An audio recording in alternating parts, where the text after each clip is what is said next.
Chapter 504. Su Qingchen sipped his tea with a smile and listened to their conversation. Feng Zhiyao was a person who loved to see the world in chaos. He hated it when people stayed out of things. He immediately showed concern for young Master Qingchen. Young Master Qingchen, you haven't liked to talk since we left the Northwest. Are you in a bad mood? Everyone present immediately recalled Princess Anqi's affection for young Master Qingchen and the friendship between young Master Qingchen and Princess Anqi. Perhaps it wasn't that young Master Qingchen didn't like Princess Anqi, but that he was too reserved to say it. So now that Princess Anqi had married someone else, young Master Qingchen was sad.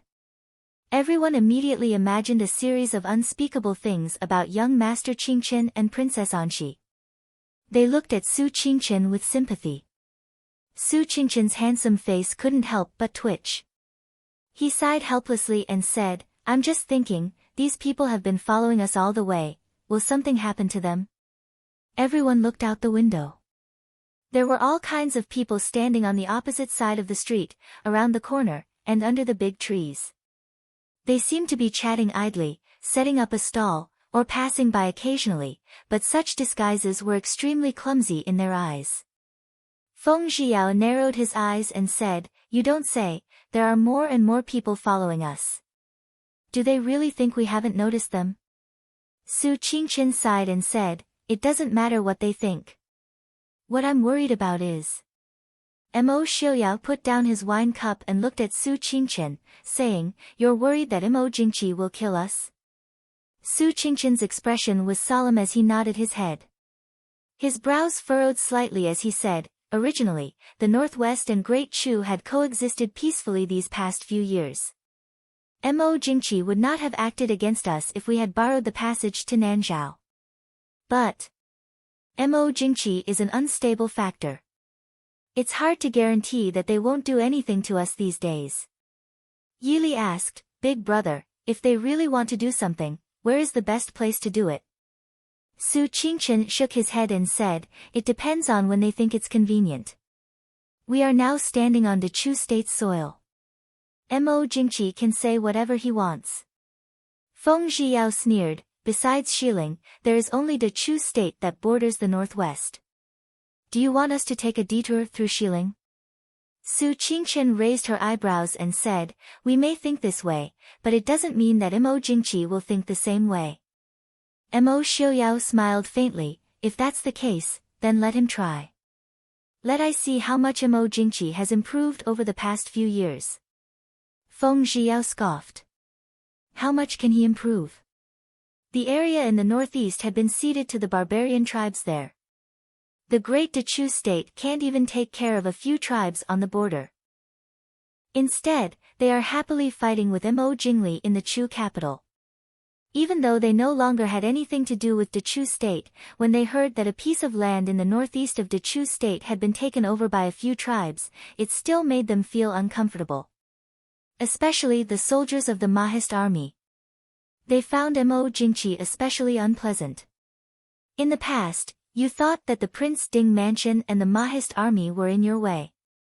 Now that the Mahist army and the Prince Ding mansion have nothing to do with you, why don't you work hard and show off your great talent? Since he hasn't improved, then I can help him fix the trash under his command. Mo Xiuyao said faintly. When everyone heard this, they couldn't help but exchange glances with each other. The prince's words seemed to have a bit of killing intent. However, was it really auspicious to kill someone on the way to their wedding? However, they didn't need to wait for Mo Xiuyao to come find trouble. Because before they finished eating lunch, trouble had already come knocking on their door. Someone come. Immediately surround the inn. An arrogant male voice came from downstairs. Feng Zhiyao stood up and looked downstairs. He couldn't help but laugh. Yo, Prince, it's our old acquaintance. Mo Xiuyao glanced downstairs and saw the person commanding the soldiers to surround the inn. He raised an eyebrow in confusion. He knew many people. The person in front of him didn't have much of an influence. He remembered what kind of old acquaintance he was. Feng Zhiyao smiled. Prince, look carefully at this person's face that makes people want to slap him. Also, look at that lame leg. Don't you think he looks familiar? When he said this, Mo Xiaoyao remembered. The one that was trampled by the horse? Why didn't the horse trample him to death? Feng Zhiyao smiled and said, should this subordinate find another horse to trample on? The people upstairs were still talking and laughing, but the people downstairs couldn't help but shout. They saw Guan Ren limping back and forth across the street. He shouted to the other side, a group of traitors dares to set foot on the Chu state's land. This general is under the orders of the emperor to eliminate the traitors. Why haven't you all surrendered yet? Upstairs, Feng Zhiyao couldn't help but grumble, if it was me, I would have shot 10,000 arrows at the inn and turned it into a hedgehog. He doesn't have much skill, but he talks a lot of nonsense. Qin Feng smiled and said, so young Master Feng San will live longer than him. Feng Zhiyao's face was full of smiles. He cupped his hands in thanks and said, thank you for your auspicious words. Qin Feng stood and looked disdainfully at the arrogant people downstairs. He tilted his head and asked, Prince, Wang Fei, should we kill him first? Mo Xiaoyao stood and said, no need. Let's go down and take a look first. That's right, find someone to take young Master Qing Chen away first. Even the weakest of them had the ability to protect themselves. Only Su Qingchen had no strength to truss up a chicken. If a fight broke out later, even though protecting Su Qingchen wouldn't be difficult, there were always accidents in the midst of chaos. Su Qingchen also knew that he was a burden. He nodded in agreement with Mo Xiaoyao's words. He only said to Yi Li, you must be careful. Yi Li smiled faintly and said, Big brother, don't worry.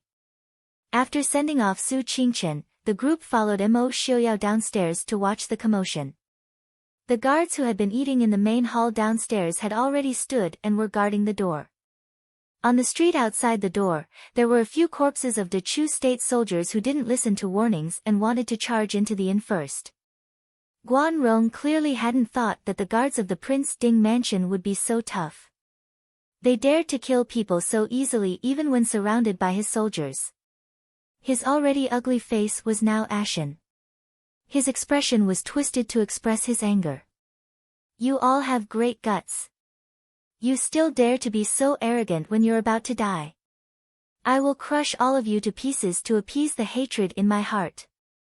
Guan Rong, who was under the protection of many soldiers, shouted at the guards at the door. The guards at the door, especially Qi Lin's guards, couldn't help but twitch their mouths. They looked at Guan Rong like they were looking at an idiot and a dead person. This idiot didn't think that he would be safe if he hid behind people, so he was so arrogant, right? One of Qi Lin couldn't help but raise his hand and throw it at the person in front of him. With a swooshing sound, a green beam of light shot towards Guan Ren with great speed and accuracy. Guan Rong suddenly shot a green object at himself. Naturally, he jumped in fright and tried to dodge. But he was hiding in the middle of the soldiers and had grown fat over the years. How could he dodge? He didn't even have time to crouch down before the object arrived in front of him. He was so scared that he immediately shouted, Hidden weapon! Hidden weapon! Save me! Save me! Chapter 505. When that thing landed on his body, he felt a bone-piercing pain in his shoulder, but it wasn't enough to take his life. Everyone, including the Dechu state soldiers that Guan Zhu had brought with him, couldn't help but look at the man who was shouting and yelling like he was an idiot. Someone muttered, idiot. Guan Zhu realized something was wrong after yelling for a while. He opened his eyes and found that he was completely fine. He couldn't help but feel happy. Then he saw that his beautiful clothes were stained with something strange and wet. It had a faint fragrance. What is this? Reporting to General, it's a cucumber. The soldier beside him reported seriously. Only then did Guan Zhu see a half-eaten cucumber on the ground not far away. He immediately realized that he had been tricked. He flew into a rage, I'm going to kill you all. I'm going to kill you all. Go, kill these traitors. Guanju, who do you want to kill? Why don't you tell I? A cold and clear voice leisurely sounded from the inn. The guards immediately moved aside to make a path. Mo Xiuyao's hair was still as white as snow. He appeared in front of everyone, holding Yi Li's hand in his white robes. Guanju, who do you want to kill? Why don't you tell I? When Guanju saw the white-haired Mo Xiuyao walk out, he was shocked. But this time, he wasn't afraid of Mo Xiuyao. In Guanju's heart, he was a loyal official of the Dechu state, the emperor's trusted aide. Mo Xiuyao was just a traitor that everyone despised.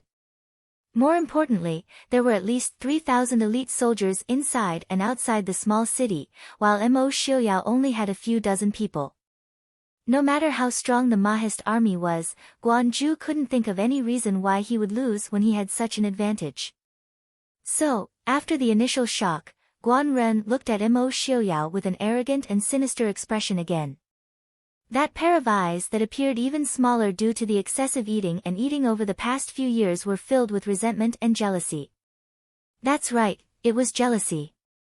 In this world, including the ruler of a country, Mo Jingqi, there were probably not many men who did not hate Mo Xiuyao. He had the Prince Ding mansion and the Mahist army, two of the most tyrannical forces in the world. He had one of the best martial arts skills in the world, an outstanding handsome face, and a wife and adorable son that all ambitious men envied. There was no reason for the world not to be jealous of Mo Xiuyao. However, Guan Ren's hatred for Mo Xiuyao was far greater than anyone else's. When he was still following Mo Jingqi, who was still a young prince, the high-spirited and elegant little heir of Prince Ding was the object of his envy and jealousy. On the other side, at the foot of the mountain where the bandits were exterminated, Mo Xiuyao, dressed in white, rode his horse over. Without saying a word, he ruthlessly whipped him. He made him lose face in front of thousands of soldiers. From that moment on, Guan Ren developed a hatred and jealousy towards Mo Xiuyao from the bottom of his heart. He hated Mo Xiuyao's background. If Mo Xiuyao wasn't the heir of the Prince Ding mansion, how could he dare to whip him in front of so many people? If he wasn't Mo Lan Yun's descendant and Mo Lu Fang's son, how could he have such good talent? So, when he saw the Prince Ding mansion's misfortune, he was one of the happiest people. Ding! Mo Xiuyao, a traitor like you still dares to set foot on Dechu State's land? Today, I will tear you to pieces to repay the emperor's kindness. Guan Ren pointed at Mo Xiuyao and shouted righteously.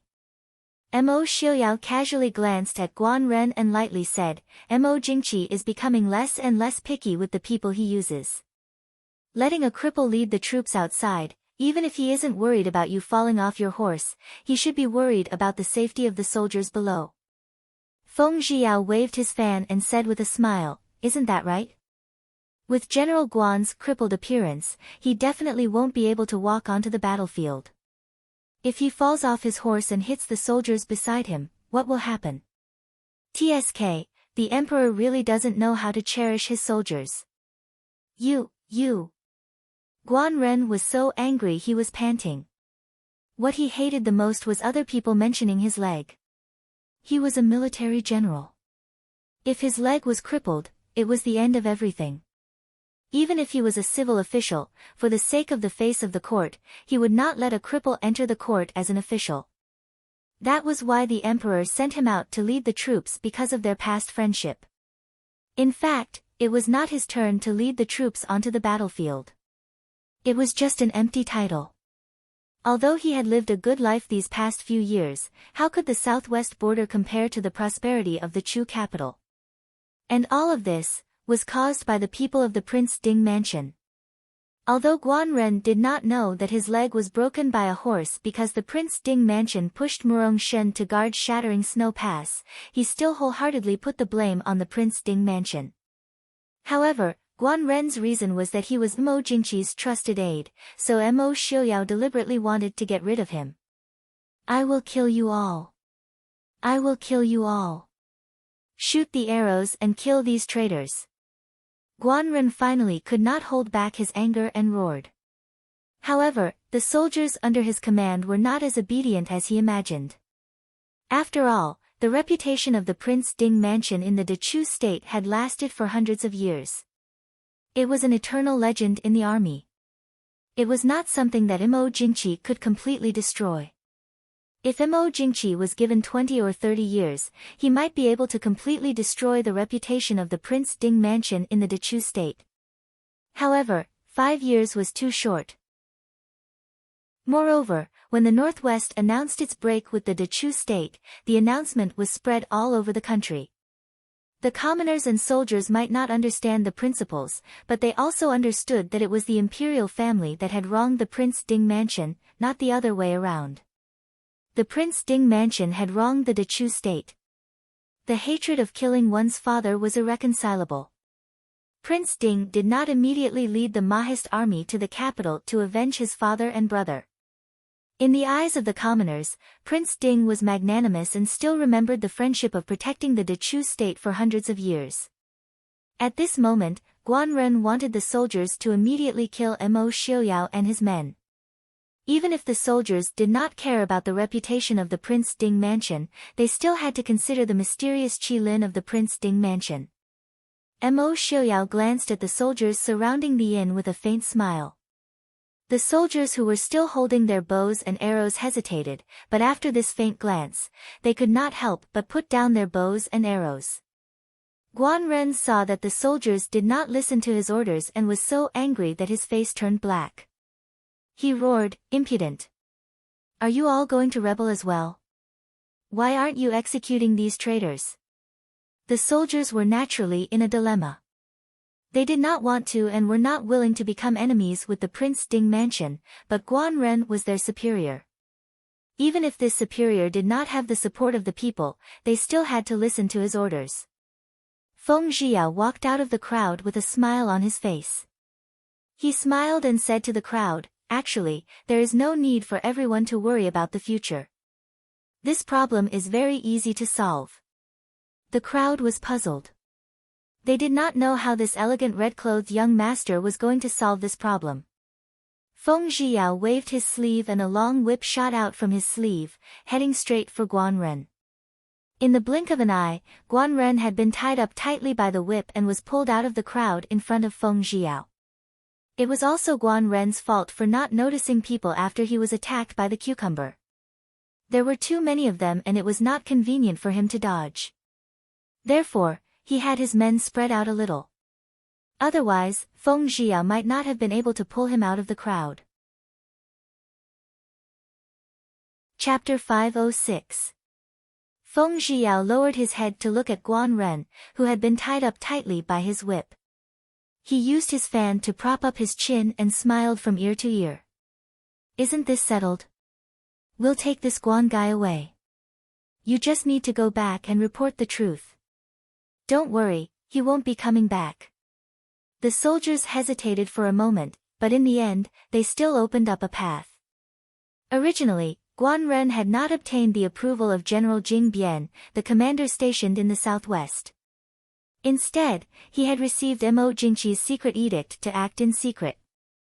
Therefore, if they went back and reported that Guanren had been taken away, General Jing Bian would not punish them. This way, they would not have to fight with the Prince Ding mansion. It was the best of both worlds. The soldiers felt satisfied, but Guanren did not feel the same way. Guanren naturally understood the meaning behind Feng Zhiyao's words. If he was really taken away by Prince Ding, his life would be over. "You dare!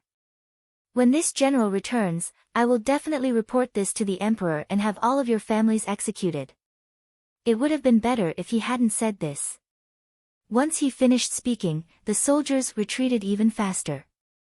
The deputy at the very back even cupped his hands towards Feng Zhiyao and the others. "This matter concerns the lives of several thousand of our soldiers. I ask that Prince take the trouble to deal with this." Mo Xiaoyao narrowed his eyes slightly and said indifferently, "Don't worry, I will not implicate you." The deputy was delighted. "Many thanks to Prince." Seeing the Dechu state soldiers retreat, Feng Zhiyao held Guan Ren and turned around to ask, "Prince, should we leave this place first?" Several thousand soldiers had entered the city. Such an important matter could not be concealed. It was better for them to leave this place first. Mo Xiaoyao nodded and said, "If you've eaten, then let's leave." The group of people dragged Guan Ren, who had been turned into a dumpling, out of the city. While they were still at the inn, Guan Ren had been cursing non-stop. Feng Zhiyao found his cursing unbearable and casually picked up a rag from the table and stuffed it into his mouth. Guan Ku's eyes rolled back from the greasy cloth and she could only whimper. Less than 10 miles out of the city, Qin Feng, who was leading the way, suddenly stopped. The people behind him naturally stopped as well, vigilantly watching everything around them. Qin Feng sneered and said, "Come out. You can't even hide properly, yet you still want to follow others and launch a sneak attack." Before his voice died away, several sharp arrows whizzed towards Qin Feng. Qin Feng didn't even bother to get off the horse. He sat sideways on the horse's back and dodged the arrow. Many black-clothed and masked figures jumped out from the trees on the surrounding hillsides. Feng Zhiyao leaned against Zhuo Jing and muttered to himself, "I knew that this trip to Nanzhao would not be so satisfying. But, is it really okay to wear black clothes and cover your face for half the day?" In broad daylight, what color was more eye-catching than black? The corners of Zhuo Jing's mouth twitched. He distanced himself from Feng Zhiyao and said coolly, "Assassins usually like to wear black clothes and cover their faces." Nonsense. The Yanwang chamber has so many assassins. When have you ever seen them wear black clothes and cover their faces? Feng Zhiyao retorted. The Yanwang chamber was known as the #1 assassin organization in the world, but they never wore uniforms. This meant that uniform clothing was more harmful than beneficial to an assassin organization. "Third-rate assassins," Zhuo Jing said calmly. Listening to Feng Zhiyao and Zhuo Jing's mocking and ridiculing each other, the atmosphere that should have been austere and tense became inexplicably funny. Although the expressions of the black-clothed assassins could not be seen because their faces were covered, their eyes that seemed to emit fire was enough to show their anger. Feng Zhiyao smiled and looked at the assassins across from him. He smiled carelessly and said, "Actually, other than third-rate assassins, there is another kind of person who must cover their faces in broad daylight." Yili asked with a smile, "What kind of person?" Feng Zhiyao smiled and said, "People who can't be seen. For example, imperial bodyguards." The assassins were silent, but they still couldn't hide the astonishment in their eyes.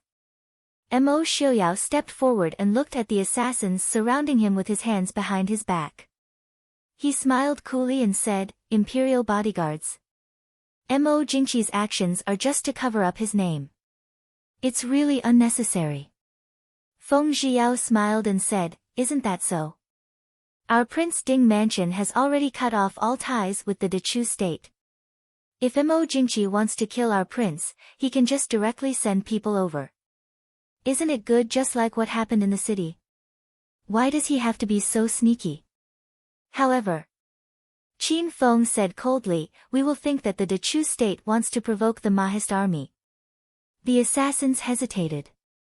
The leader pointed his blade at Mo Xiaoyao and said harshly, "Prince Dingyi, there's no need to say more. We are here on orders. If we can't bring back the prince and Wang Fei's heads, our own heads will fall to the ground. Sorry for the offense." With that, he waved his saber and everyone pounced on Mo Xiaoyao. Mo Xiaoyao's expression was indifferent. He casually flicked his sleeve and a strong wind blew 2 assassins to the side. Once Mo Xiaoyao moved, the others naturally would not stay idle. Instantly, the quiet road was filled with the sounds of fighting. The few assassins besieged Mo Xiaoyao but to no avail. With a thought, they turned their target to Yili, who was protected in Mo Xiaoyao's embrace with one hand. For assassins worked together to use all their strength to divert Mo Xiaoyao's attention. The other 2 assassins took the chance to point their swords at Yili. Yili was being protected by Mo Xiaoyao and could not move. Seeing that the two swords were about to hit Yi Li, the assassin holding the swords was overjoyed. But his body suddenly froze. He felt his chest light up. The Princess Ding who had been in Mo Xiuyao's arms had disappeared. There was a cold dagger in his chest. A slender hand gripped the hilt of the dagger and pulled it out without hesitation. Instantly, blood spurted out. The assassin who slowly fell down looked with blurry eyes at the beautiful and gentle Ding Wangfei, who was like the most elegant young lady in the Chu capital, holding a dagger that was stained with her own blood. She turned around to dodge another attack, and like a light green wind, a thin red mark appeared on his companion's neck, killing two people in the blink of an eye. Yi Li casually flicked the fresh blood off her dagger and frowned. These few years, she had not trained enough and her movements were not as nimble. It seemed that even though she had learned Qinggong and Nigong in this life, she would not be able to return to her peak state in her previous life. However, Yi Li lifted her head to look at Mo Xiuyao, who had cleared out most of the assassins nearby. Yi Li pursed her lips and smiled. This life was different. Even if she could not return to her peak state, it did not matter, right? After Mo Xiuyao cleared out the assassins near him and Yi Li, he did not make any more moves. The guards around them also automatically separated the assassins from the prince and princess consort. Thus, Yi Li and Mo Xiufeng became the most leisurely people present, except for the occasional one or two that slipped through the net. They are stalling for time. Yi Li looked at the assassins surrounding the guards and said with a frown. Mo Xiuyao said lightly, they probably did not expect that Trash Guan Jia would let us out of that small town. They do not have enough people right now, so they can only stall for time. If they wanted to deal with the guards of the Prince Ding mansion, especially when there was Qi Lin among them, it would be impossible to deal with them without at least 3 to 5 times the number of people. The 100 or so people in front of them were not even enough to make them grind their teeth. Yi Li lifted her head to look at him and said, "You want to?" Chapter 507. Mo Xiuyao sneered, "Wait. If we don't teach Mo Jingqi a lesson, he won't know what it means to stop.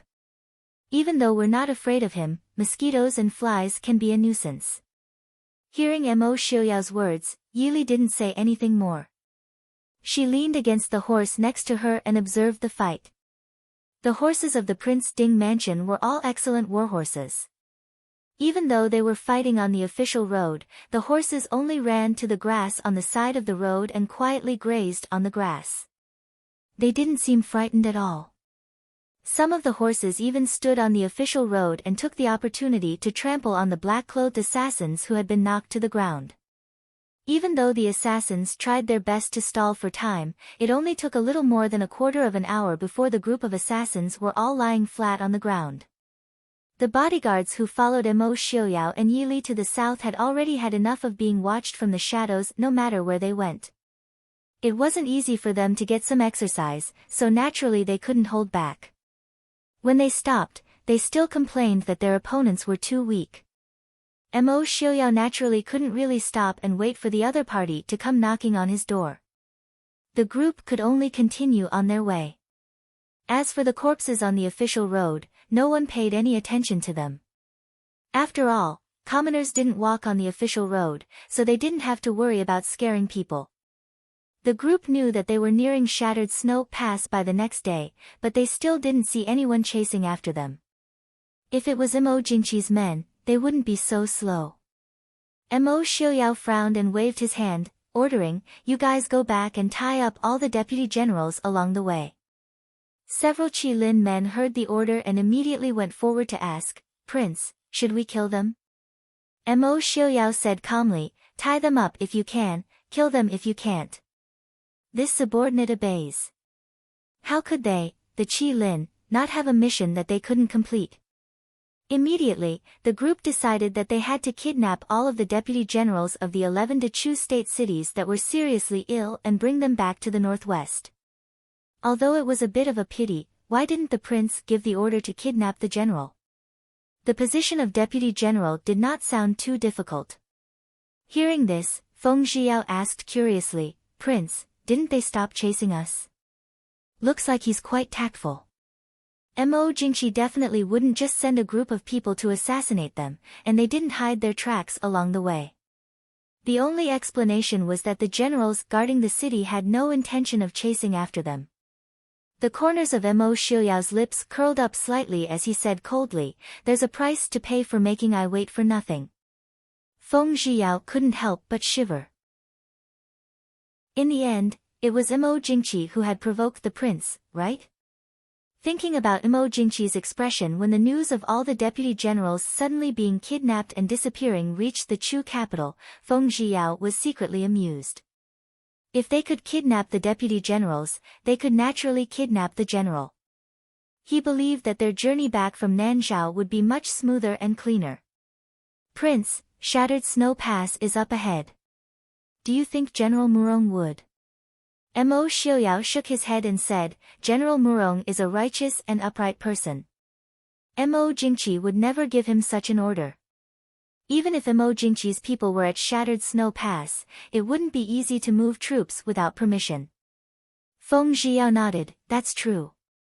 Mo Xiaoyao lowered his head and said to Yi Li, "How about we rest for a day in Yonglin and come out the day after tomorrow?"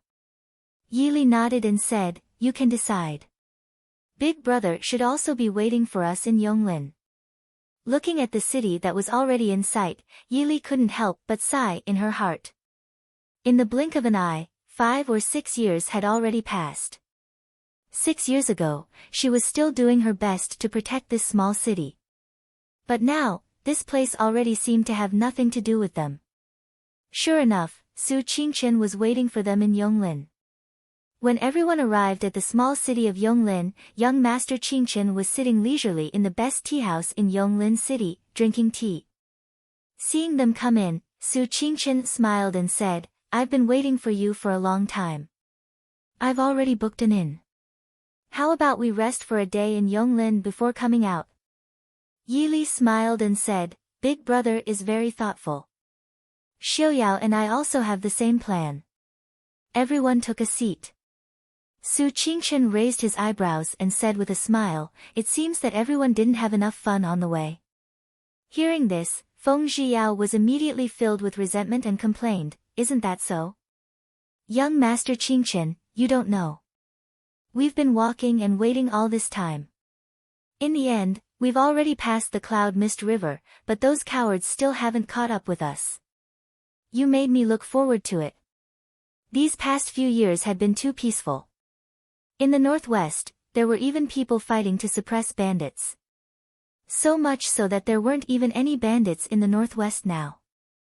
Really, his hands were itching. Mo Jingqi is really boring. If he gives the order to kill us, he'll definitely kill us.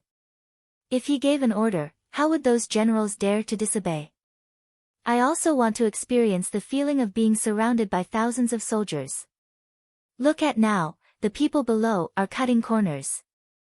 If Mo Jingqi knew that we left Shattered Snow Pass without losing a single soldier, I wonder if he would die of anger." Su Qingchen shook his head and said with a smile, "Feng San, you're thinking too much. Mo Jingqi can't possibly make an announcement. Once it's announced to the world, it's tantamount to officially declaring war on the Mahist army. I'm afraid that before he can kill us, the Mahist army will march to Feihong Pass.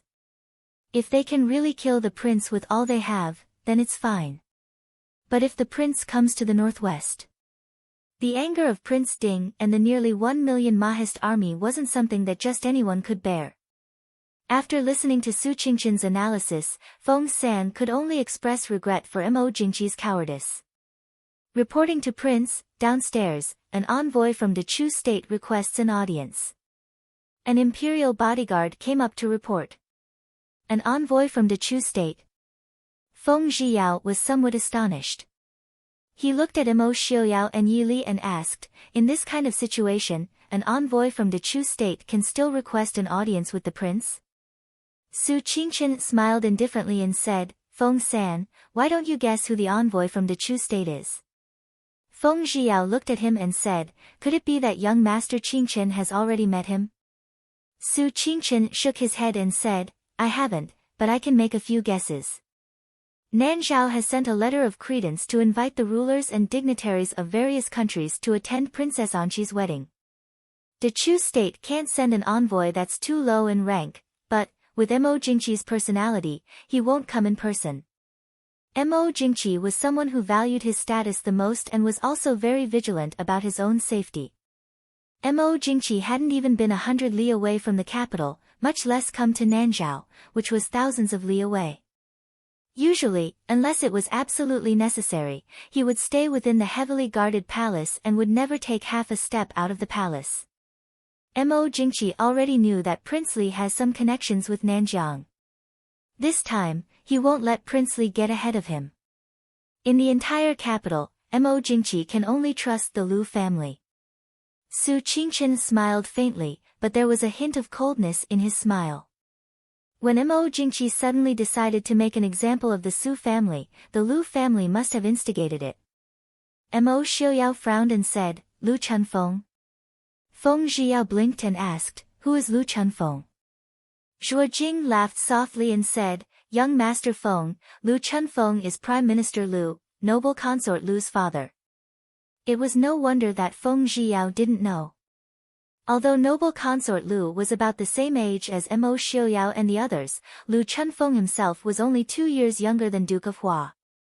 In Feng Zhiyao's memory, he was Prime Minister Lu by the time he noticed this person. Naturally, he didn't remember his name.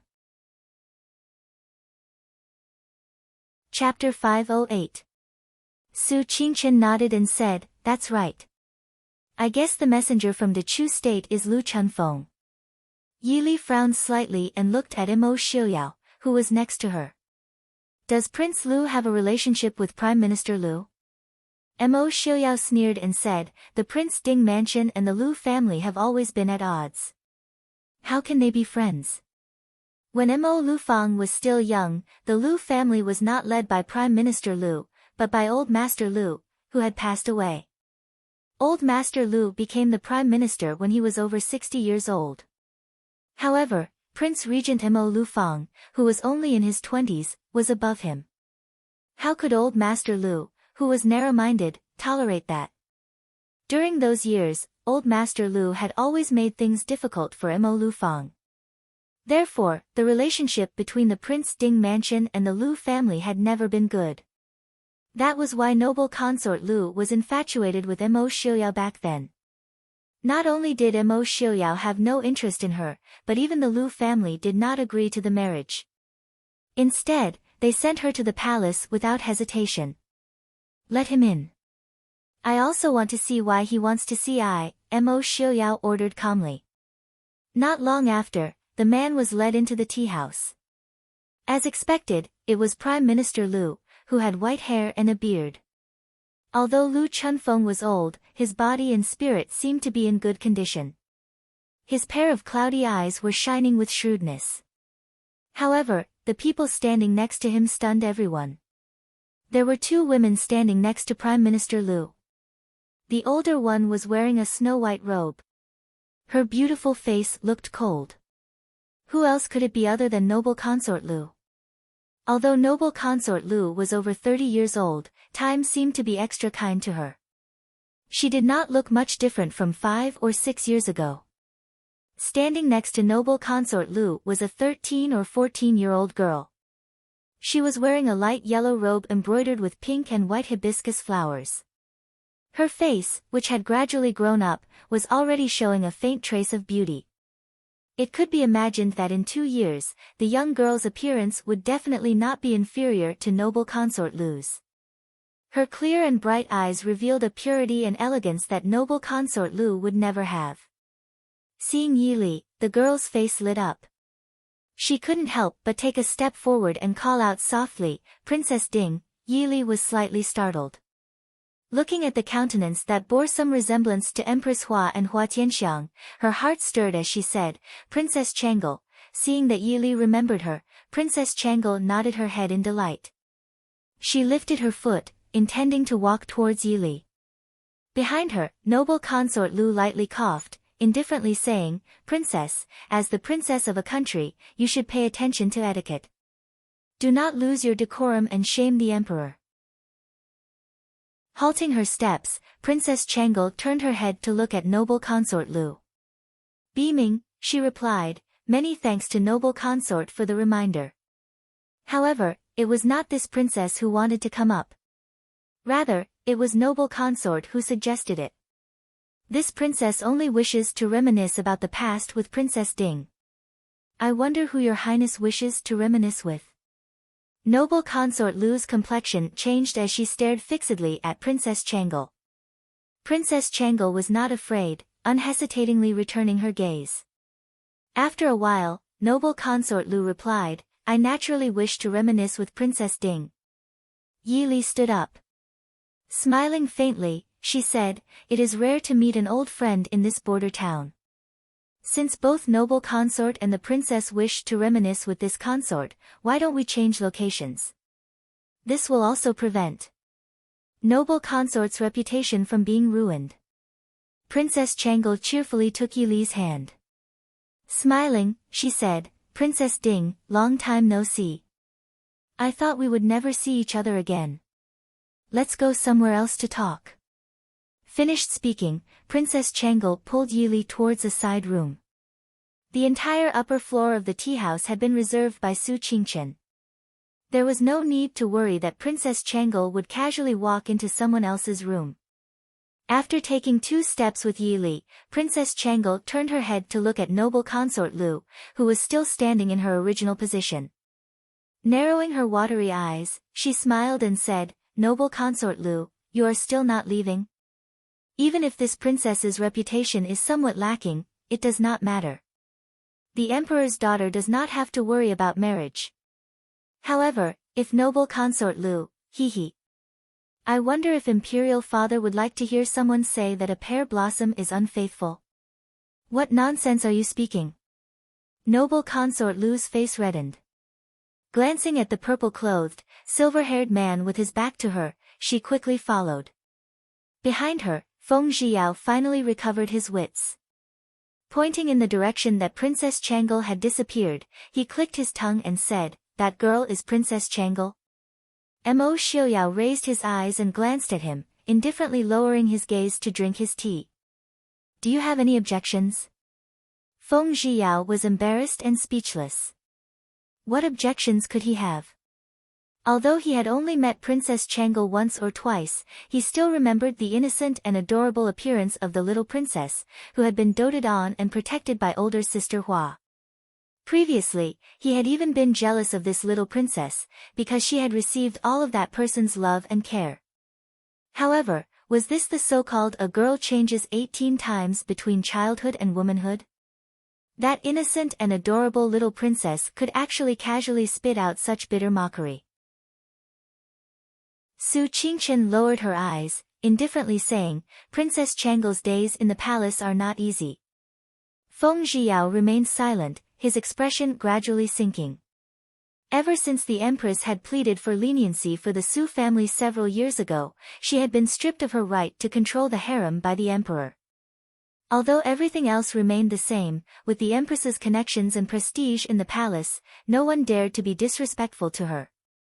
However, an empress who wielded real power was different from an empress who was merely a figurehead. Standing to the side, Prime Minister Lu's complexion alternated between green and white. These people had absolutely no intention of inviting him to sit. They even discussed in front of him how his daughter, who was in charge of the imperial harem, had treated Princess Changel harshly. Prime Minister Lu was so angry that his beard stood up. He could not help but interrupt, "Third young Master Feng's words are too serious. Has my daughter ever mistreated Princess Changel?" Feng Zhiyao, Zhuo Jing, and Lin Han, who had been engaged in a heated discussion, immediately quieted down. Zhuo Jing's expression changed, returning to its usual indifference. Tilting his head, he glanced at Prime Minister Lu and said, "Prime Minister Lu, don't you know manners to disturb others' conversation?" Prime Minister Lu was so angry that he fell backwards. Pointing at Zhuo Jing, he stammered for a long time, unable to say anything. After a long time, he finally calmed down. Fuming, he said, leaving a guest to the side, "Is this how the Prince Ding mansion treats its guests?" Those who are welcomed are guests. Those who come uninvited. Lin Han looked at Prime Minister Lu sincerely, using his expression to tell him that they had not invited him upstairs.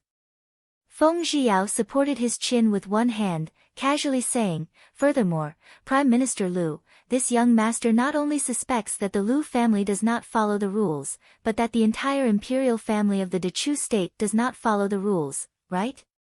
Just now, when we came upstairs, how did you walk?" Prime Minister Lu walked in front, with Princess Changel at the back. "What's the problem?" Prime Minister Lu unhappily asked.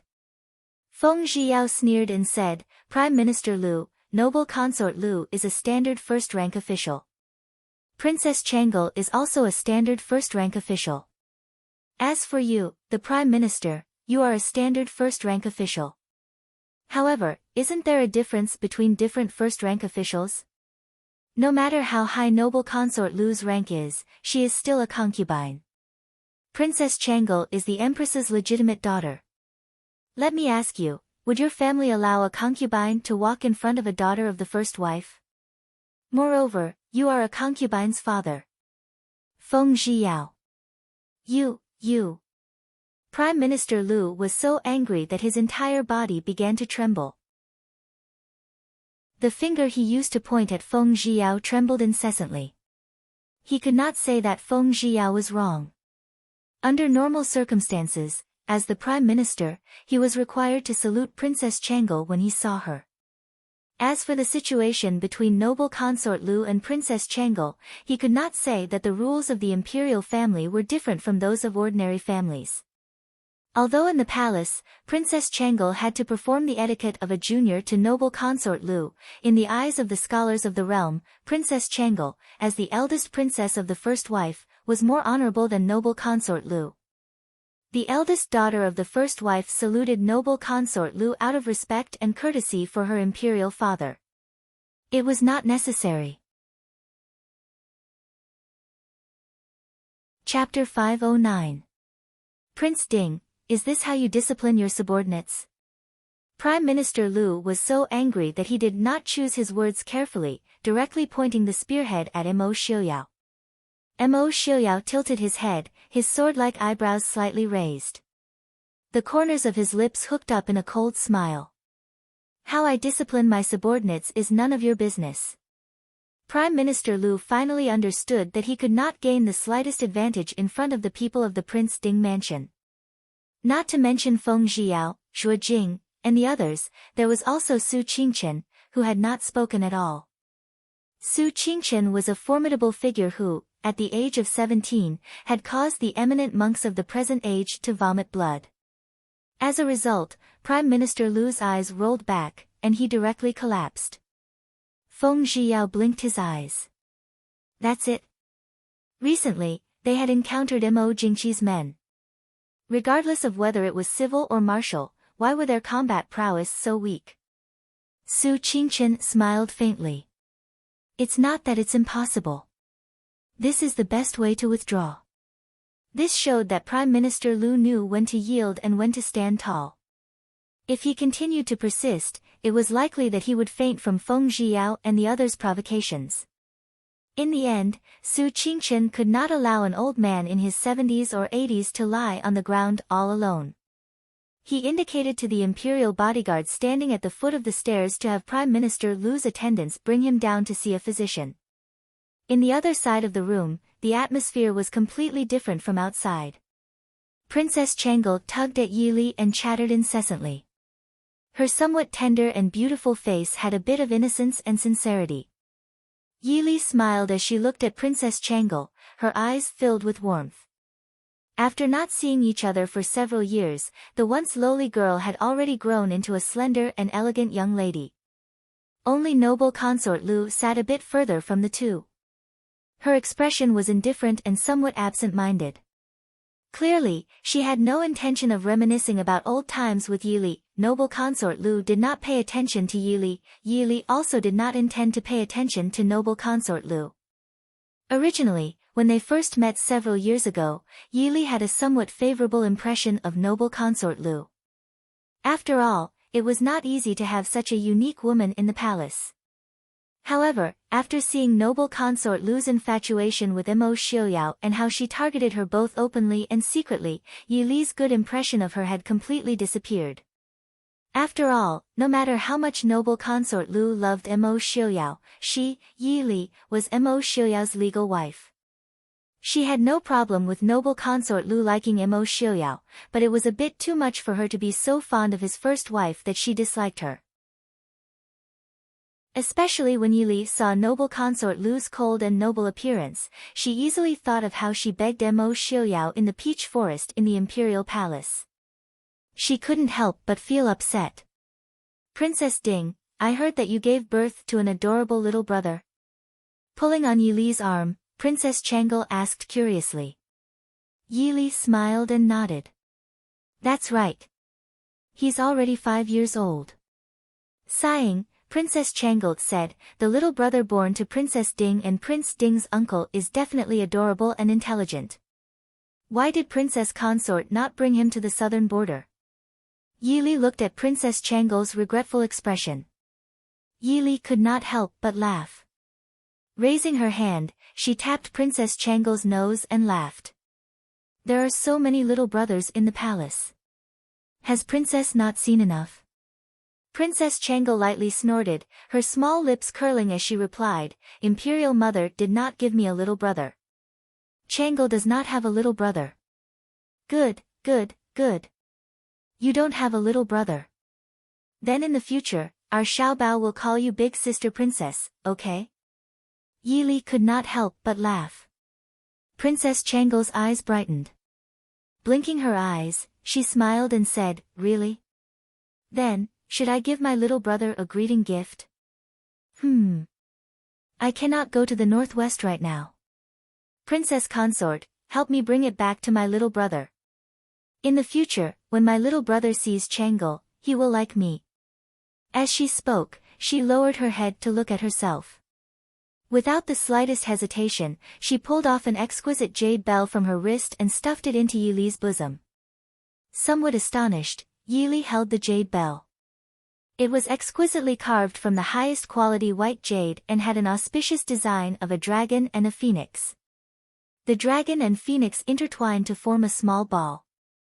Between the hollow dragon and phoenix, one could see a round jade bead wrapped within. Although it was only a small and exquisite bell, the incomparably exquisite craftsmanship and the highest quality jade made it obvious at a glance that it was extremely valuable. With Princess Changle being so generous, even noble consort Lu could not help but glance at her. Frowning, she stated, "Princess, this jade bell was bestowed to you by the Empress Dowager." Princess Changle's face sank in displeasure. She replied, "Since Imperial Grandmother bestowed it to I, it is I's. What does it have to do with noble consort Lu who I wish to give it to?" Yi Li reached out to hold Princess Changle. Smiling, she replied, "All right. I thank Princess for your gift on behalf of Chen Er. Speaking of which, I should also give Princess a gift on behalf of Chen Er.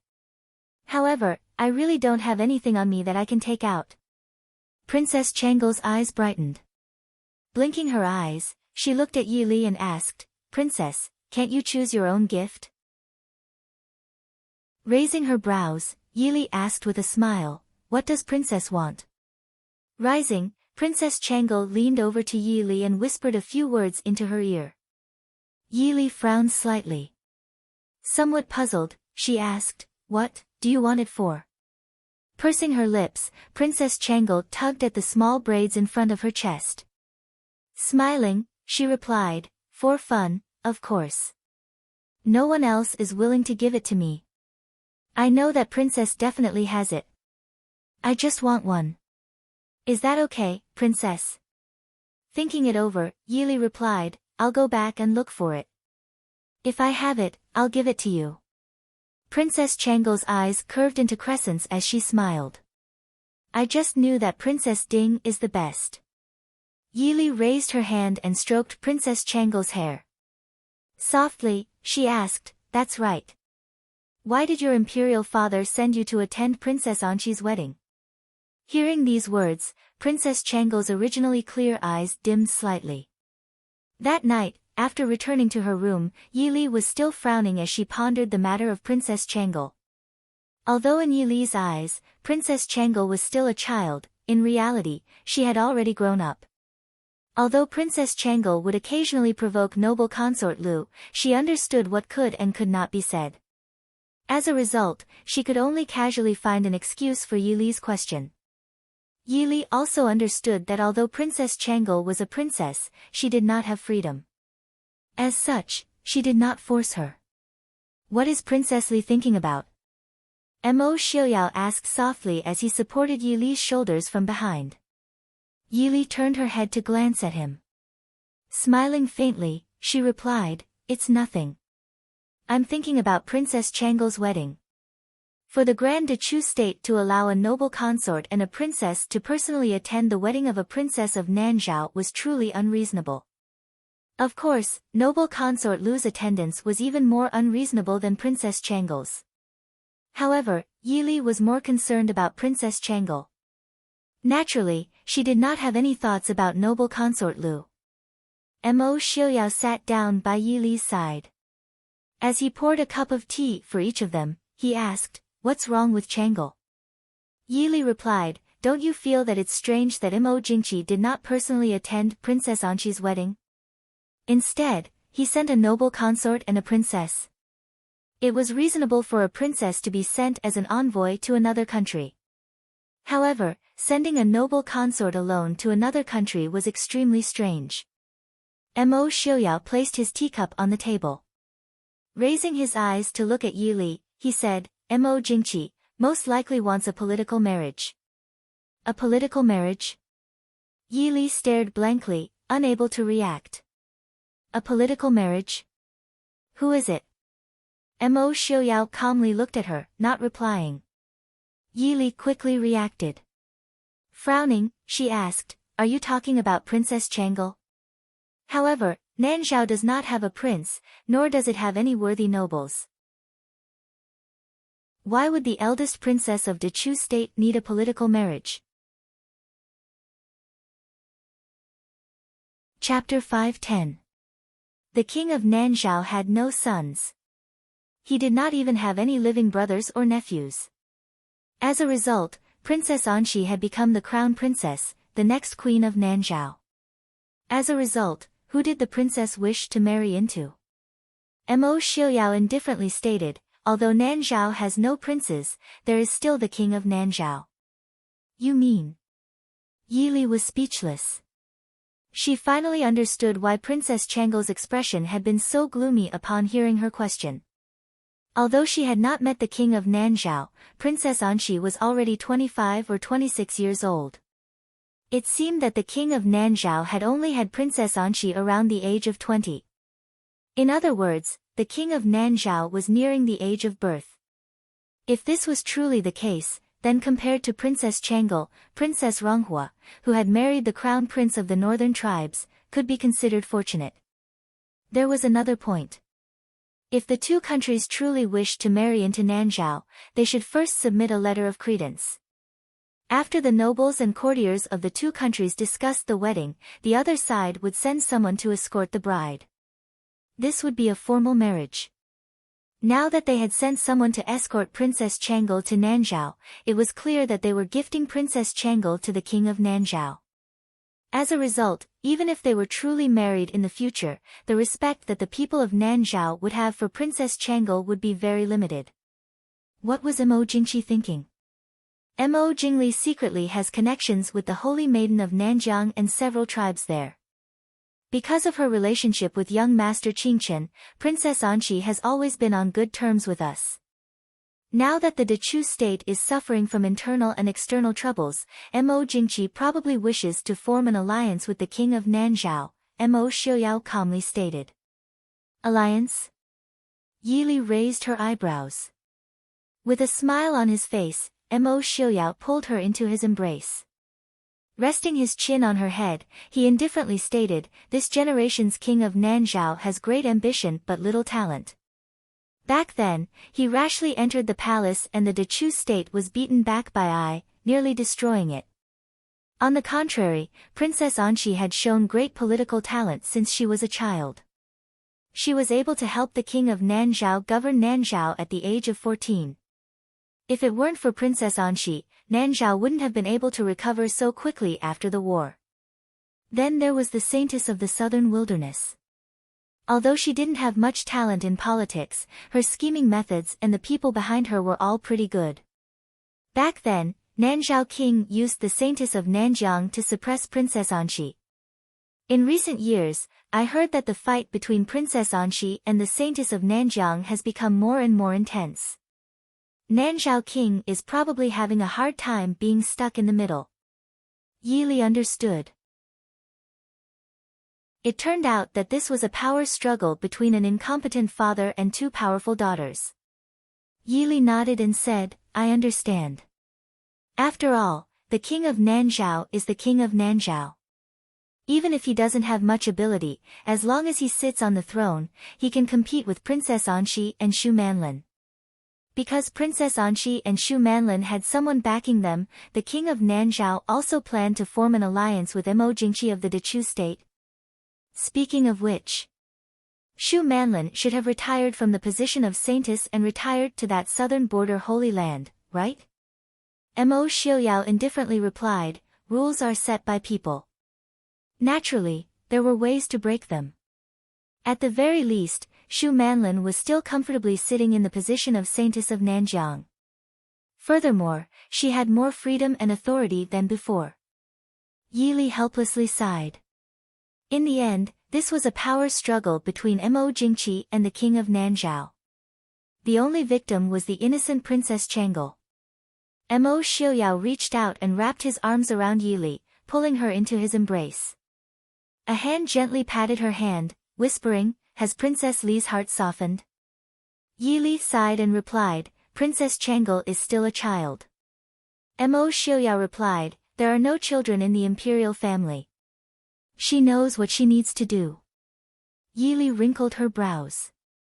Turning to look at him, she stated, Princess Chang'e asked me for a dagger. Mo Xiaoyao thought for a moment before replying, give it to her. Yi Li nodded her head, once again leaning into Mo Xiaoyao's embrace. She was unable to save Princess Chang'e.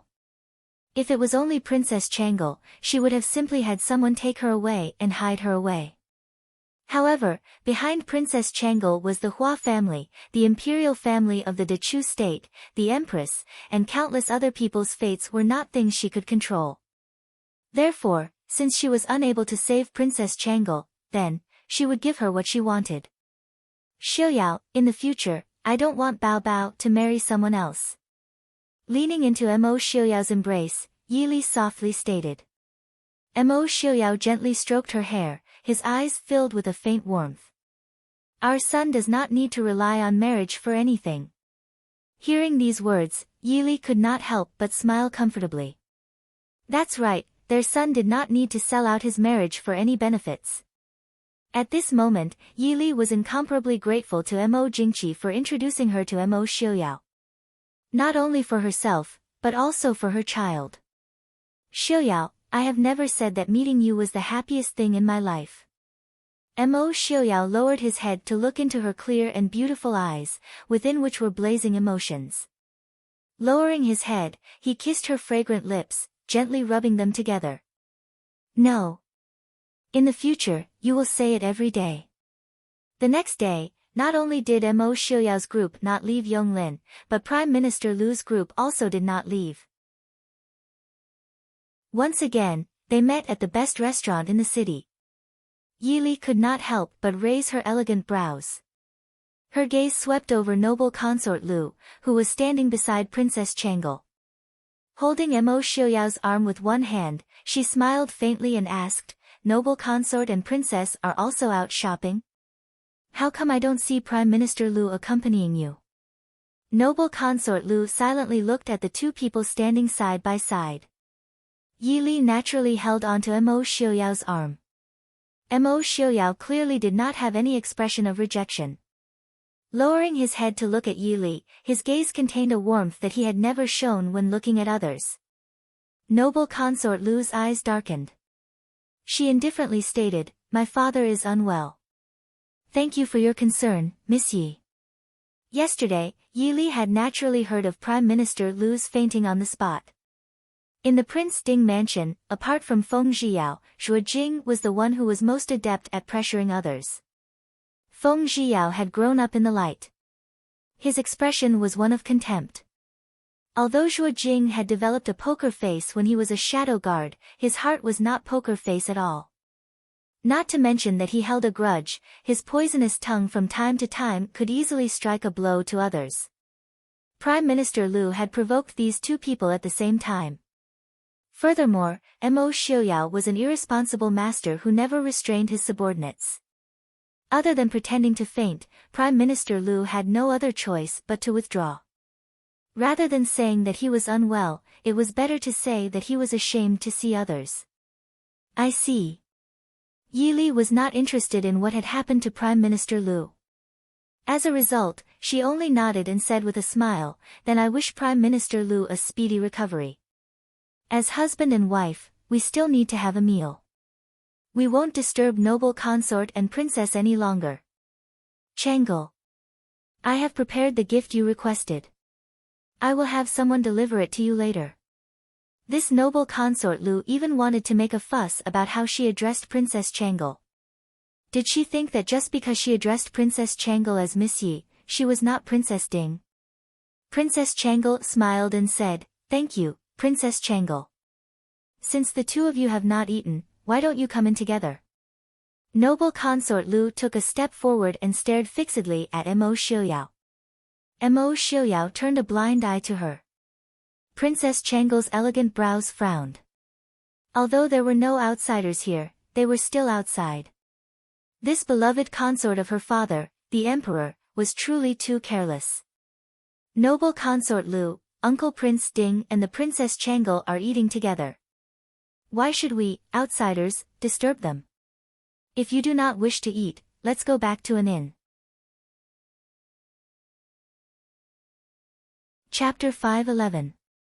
At this moment, Princess Changel finally understood why noble consort Lu, who had always treated her like air, had dragged her out to eat. She had even said that she was afraid that the food in the inn would not be to her taste. Throughout the entire journey, she had not seen noble consort Lu show any concern for her food. If not for the fact that Princess Changel did not want to stay at the inn and be bored, who would want to eat with her? She would only lose her appetite in front of that face that she thought was holy and inviolable, okay? Noble consort Lu had actually dragged her out to coincidentally meet with Uncle Prince Ding and Princess Ding. If they were in the palace and not outside, Princess Changel would have already reprimanded noble consort Lu for being shameless. Previously, she had heard that noble consort Lu admired Uncle Prince Ding, but she had never seen noble consort Lu so shamelessly insist on disturbing the couple's meal. Noble consort Lu was unwilling to listen to Princess Changel's advice. Instead, she stared fixedly at Mo Xiuyao and said, "We can be considered old acquaintances. Could it be that you are not even willing to treat me to a meal?" Mo Xiuyao slightly frowned. Just as noble consort Lu thought that he had finally loosened up and a smile appeared on his face, he raised his head and said with a frown, "I am not familiar with you." The smile that had not yet fully blossomed on noble consort Lu's face immediately froze. Seriously speaking, Mo Xiuyao and noble consort Lu really could not be considered familiar. When he was young, he had already been engaged. Naturally, he would not look at other women. Even if he had not been engaged, he would not have liked the daughter of a family that did not see eye to eye with his father and brother. After Su Zuodi left, because of his illness, he did not leave his room. As for noble consort Lu, she had long since entered the imperial palace. After marrying Yi Li, he no longer had any women in his eyes. As a result, he truly was not familiar with noble consort Lu. Noble consort Lu was clearly hurt by the words "not familiar." Her beautiful face instantly turned deathly pale. Gritting her teeth, she said, Am I really that unworthy of your attention?" Yi Li frowned. Pulling at Mo Xiuyao, she said, "I'm hungry. Let's go in and eat." Noble consort Lu and Princess Changle, why don't you come with us? It wasn't that Yi Li was soft-hearted and wanted to invite them.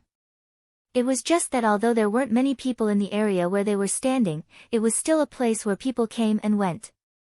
Noble consort Lu didn't care about her reputation, but she didn't like to hear that her husband was involved in scandals with other women. Mo Xiaoyao nodded and pulled Yi Li into a room they had booked earlier. When he walked past Noble consort Lu gritted her teeth and said in a low voice, "I don't need your fake kindness." Yi Li stopped and looked back at her with a faint smile. She sneered, "So, are you coming or not?" Noble consort Lu's pale face suddenly turned pink. She gritted her teeth and followed her. Mo Xiaoyao had never treated his guests well. Of course, he couldn't be blamed for this. Ever since he was young, no matter where he went, he was always warmly entertained by others. The number of people who could be entertained by him could be counted on one hand. As a result, when Noble consort Lu and Princess Changle arrived a few steps behind, Mo Xiaoyao had already dismissed the waiter who was waiting for them to order. Unsurprisingly, the dishes he ordered were all things that Yi Li and himself liked to eat. As for Yi Li, because she was very familiar with Hua Tianxiang, she had some understanding of Princess Changle. She had also ordered several dishes that Princess Changle liked to eat. As a result, when the table was filled with dishes, Noble consort Lu's expression became even more unsightly. Yi Li looked at the gloomy-faced Noble consort Lu, who had only picked a few pieces of vegetables to eat, and felt somewhat puzzled. Even if Noble consort Lu didn't order the dishes to her liking, the dishes in this restaurant shouldn't be so bad, right? While Yi Li was feeling puzzled, Mo Xiaoyao had already placed some of her favorite dishes into her bowl. Softly, he said, "The cooking skills of this restaurant's cooks are not bad. Try it." Yi Li lowered her head and tasted a mouthful. Indeed, it was not bad. Although it could not compare to the Prince Ding Mansion's chefs or the Concentrated Fragrance Pavilion's chefs, it was definitely much better than Yi Li's. Yi Li was not a picky eater. She could even eat her own home-cooked dishes, much less this kind of cooking skill. Raising her hand, she placed a piece of chicken, which had been cooked to perfection, in Mo Xiaoyao's bowl, saying, "Try this. It's very tasty." The expression on Mo Xiaoyao's face immediately became even gentler. Although he frowned at the sight of the chicken, he still lowered his head and ate the entire piece of chicken. Seeing Mo Xiaoyao's serious appearance as he ate, Yi Li smiled faintly. From time to time, she would place some food into his bowl. Because of his 10 years of illness, Mo Xiaoyao's diet was very simple, and he did not like to eat meat or fish. However, Yi Li believed that although it was necessary to eat more vegetarian dishes, they should be accompanied by meat and vegetables. As a result, from time to time, she would place some meat into Mo Xiaoyao's bowl. Fortunately, although Mo Xiaoyao did not like to eat meat, as long as it was given to him by Yi Li, he would eat it without saying a word. Over the years, he had developed the habit of having Yi Li place food into his bowl when the two of them ate together in private. It was to the point that Yi Li forgot to place food into his bowl while she was eating. By the time she realized, Mo Xiaoyao had already eaten more than half a bowl of white rice. She did not know whether to laugh or cry at a certain someone's childishness. Uncle Prince Ding and Princess Consort have such a good relationship. Princess Changle looked at the two of them, smiling enviously. Although she had seen many married couples, many of whom were deeply in love, Princess Changle still felt that the scene in front of her was beautiful and enviable. In the palace, when her imperial father ate a dish, he would have countless poisons tested. Furthermore, he would have palace maids and eunuchs test the food before he could feel at ease. Under these circumstances, which concubine or child would dare to place food into her imperial father's bowl? At the very least, in Princess Changle's memories, her imperial mother and imperial father had always eaten their own food. Yi Li glanced at her, unhappily saying, "What does a little girl know about relationships? Your uncle Prince Ding is very hard to please. Miss Yi, you clearly know that the prince does not like to eat those things." Why do you deliberately place food into his bowl? Noble consort Lu, who had been calm all this time, suddenly spoke up. Furthermore, under the gazes of everyone present, she placed some stir-fried green bamboo shoots into Mo Xiuyao's bowl. Faintly smiling, she said, I remember that the prince likes to eat green bamboo shoots the most. The side room immediately became quiet, the atmosphere becoming heavy. Originally, Mo Xiuyao had just put down his chopsticks and was about to drink the mushroom and ginseng chicken soup that Yi Li had served him. Unexpectedly, he saw noble consort Lu place food into his bowl. Immediately, his expression sank. Abandoning the half-drunk soup, he raised his bowl and threw it at noble consort Lu. Noble consort Lu was not a weak woman. As soon as she saw the bowl of soup coming at her, she immediately stepped aside. Unfortunately, the table was not big and the two were not far from each other. Therefore, although she stepped aside, half of her shoulder was still soaked by the chicken soup. The delicate white porcelain bowl hit the wall behind noble consort Lu and broke with a bang. Prince Ding, you. Noble consort Lu had never thought that Mo Xiuyao would treat her so rudely. For a moment, her face turned pale and she could not say a word. Looking at noble consort Lu's embarrassed face, Yi Li did not have any sympathy in her heart. If it were not for the fact that she did not want to be too rude, Yi Li would have directly scolded him. Do you have any shame? Putting food into someone's bowl, not to mention in this era, even in her previous life, only people who were very close or had a good relationship with each other would do such a thing. Yi Li really didn't know what was going on in noble consort Lu's head. Get out! Mo Xiuyao stared at noble consort Lu and said coldly. Chapter 5:12. You. Embarrassed, noble consort Lu bit her lip, gazing at Mo Xiuyao. Mo Xiuyao remained unmoved. This time, his words were even more concise. Scram! In the end, she was still a woman. After being treated so heartlessly by Mo Xiuyao, noble consort Lu finally got up and rushed out of the room. Mo Xiuyao looked at the bamboo shoots in his bowl with disdain, pushing the bowl to the side. Yi Li silently placed the untouched bowl of chicken soup in his hand. Softly, she said, drink some more. Only then did Mo Xiuyao pick up the bowl of chicken soup and slowly drink 2 mouthfuls. His originally furrowed brows gradually relaxed. Yi Li picked up an untouched bowl from the side and filled it with rice for him. Only then did she pick up her chopsticks and continue eating. Princess Changle looked at the two with a smile and said, Of course I know that Uncle Prince Ding and Princess have a good relationship. Because if Princess Ding gives Uncle Prince Ding something that he doesn't like, Uncle Prince Ding will eat it all. However, even if someone else gives Uncle Prince Ding his favorite dish, Uncle Prince Ding will smash the bowl. Princess Consort, do you think I'm right? Mischievous. Yi Li pursed her lips and said with a smile. Originally, Yi Li believed that after the incident at the restaurant, noble consort Lu would hate them to the bone and stay as far away as possible. As a result, the next morning, when they left the tavern and headed out of the city, they coincidentally ran into Prime Minister Lu's entourage. Yi Li's irritation rose to a new height. This was especially true when she saw noble consort Lu approach them with a calm expression, as if nothing had happened. Yi Li was left speechless. Princess Changle, who was following beside noble consort Lu, secretly shrugged her shoulders at Yi Li, squeezing out a mischievous expression. She smiled at Yi Li. The corners of Yi Li's eyes twitched as she swept a glance at noble consort Lu. Princess Changle shook her head slightly, rolling her eyes at the sky. Yi Li could only look up at the sky helplessly. Prince Ding, did you have a good rest last night? Noble consort Lu walked up to Mo Xiuyao and asked softly. Although her expression was still indifferent, one could hear the genuine concern in her voice. Of her own accord, Princess Changle stopped in her tracks, standing slightly further away from noble consort Lu to admire the scenery.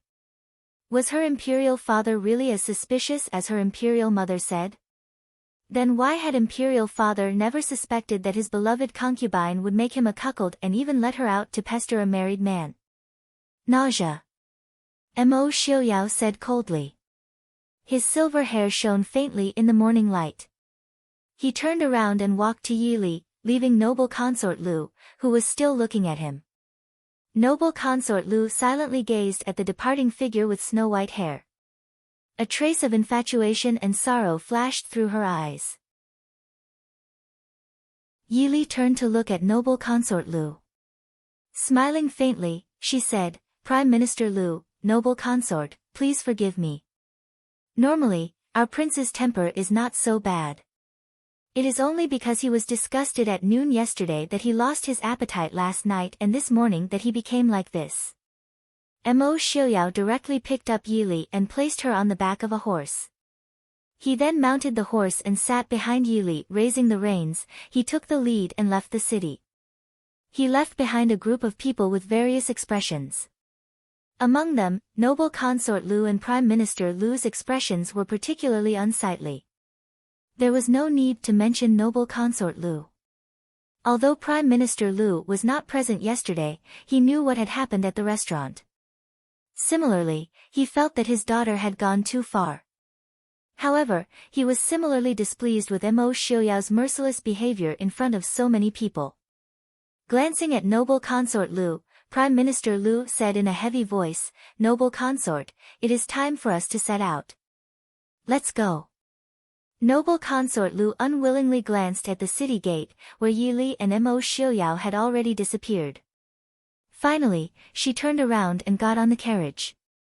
Feng Zhiyao and the others who were left behind looked at each other.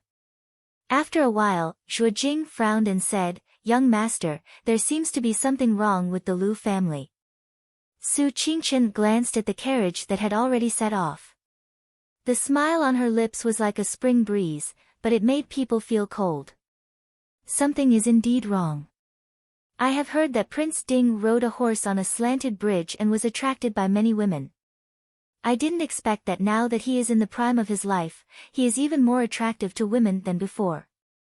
She said it gently and elegantly, but the people who listened to her felt a chill down their spines.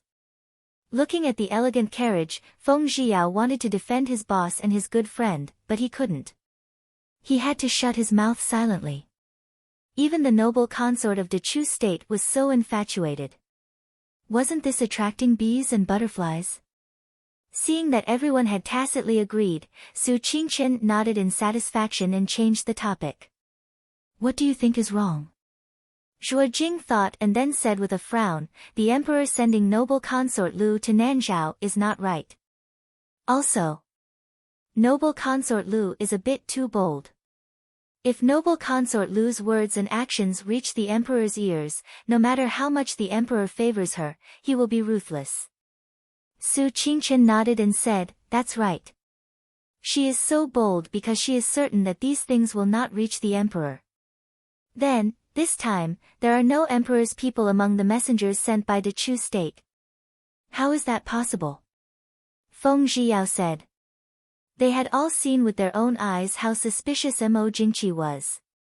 Feng Zhiyao wondered if there was anyone in the world that Mo Jingqi could truly trust. No matter how much he trusted Prime Minister Lu and how much he doted on noble consort Lu, it was impossible for him not to put people around them. Su Qingchen lowered his head and thought for a while. He said, "Then Mo Jingqi thinks that he put people around them, but in fact, those people are not his people. What does the Lu family want to do?" Feng Zhiyao shook his head. He couldn't understand what young Master Qingchen couldn't figure out. He pulled the horse next to him and jumped on it. "Let's think about it later. If we don't go now, the prince and princess will have to go through Broken Snow Pass." Mo Xiaoyao and his people didn't encounter any difficulties in Broken Snow Pass. They went out of Broken Snow Pass one after another with Prime Minister Lu and his people. After Broken Snow Pass, it was the land of Nanjiang. The people of Nanjiang were tough and good at controlling poisonous animals. They weren't afraid, but they didn't want to get into trouble. They didn't stop on the way. They went straight to the capital of Nanzhao. Mo Xiaoyao and his people were all riding fast horses, while noble consort Lu and her people were riding in carriages. Therefore, they left them far behind as soon as they went out of Broken Snow Pass. As a result, it was much quieter on the way. In just a few days, they had arrived at the capital of Nanzhao. The capital of Nanzhao was still as prosperous and noisy as it was many years ago. People of different ethnic groups could be seen at the gate of the city. Perhaps it was because of Princess Anqi's wedding. Although there were many remote tribes in Nanjiang that didn't belong to the Nanzhao kingdom, many tribal leaders would come out to give face to Princess Anqi's wedding. Therefore, the Nanzhao kingdom's royal city was much more lively than before. At the same time, there were many more guards inside and outside the city. When Mo Xiaoyao and Yili arrived, Princess Anqi came out of the city to welcome them in person. As soon as Yili jumped off the horse, Princess Anqi came up to them with her people. She said with a smile, "Prince Ding Mansion. I haven't seen you for a long time. You look even better than before." Yili said with a smile, "You flatter me, Princess. Congratulations on your wedding." Chapter 5:13. The smile on Princess Anqi's face faded slightly, but she still accepted Yili's congratulations with a smile. She glanced sideways at the young man beside her and said to Yili and Mo Xiaoyao, "Prince Ding, Princess, this is my fiancé, Pu Ah." Yili looked up at the young man. He was about the same age as Princess Anqi. He was tall and slender, almost as tall as Mo Xiaoyao. But his skin color was different from the men of the Central Plains. His wheat-colored skin made him look more muscular and handsome. There was a hint of stiffness and undetectable embarrassment on his stiff face. Yili instinctively felt that this young man was a simple and honest person. She really didn't think that Princess Anqi would like him. The young man nodded at Mo Xiaoyao and Yili and said a few words that Yili couldn't understand. It didn't sound like the common language of Nanzhao. Mo Xiaoyao nodded at the young man and said a few words. That young man was clearly surprised that this white-clothed man could actually speak his language, and the gaze he looked at Mo Xiaoyao with immediately became much more enthusiastic. Princess Anqi smiled at Yili and said, "Pu Ah is the only son of the chief of a tribe in the south. His tribe was on good terms with my grandfather's tribe. I saw him a few times when I was young. But they have their own language and have always been xenophobic. He has just learned Nanzhao language, so I don't think you understand. He just said that you are welcome." The others naturally heard the conversation between Princess Anqi and Yili. Pu Ah looked at Princess Anqi and a trace of confusion flashed across his face. Princess Anqi whispered a few words to him. Pu Ah looked up and nodded at Yili with a smile. He said in a stiff Nanzhao language, "Welcome." Yili listened to the stiff and out-of-tune Nanzhao language. It was even stiffer than hers. It sounded anxious. He had just learned it. He nodded and replied in Nanzhao language, "Thank you. Congratulations." The young man clearly understood Yili's words. His expression towards the crowd became gentler as he muttered a few words to Princess Anqi. Princess Anqi said to Yili with a smile, "He said you're all my friends. You're very nice."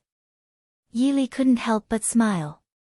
She felt that this young man wasn't unworthy of Princess Anqi after all. After they were done exchanging pleasantries, Su Qingchen and the others caught up with them. Su Qingchen smiled at Princess Anqi. "Congratulations, Your Highness." A bitter smile flashed across Princess Anqi's eyes. She lowered her eyes and said, "Thank you. Thank you for coming." Su Qingchen smiled. "I'm also very happy to be able to attend your wedding." Princess Anqi quickly adjusted herself and nodded with a smile.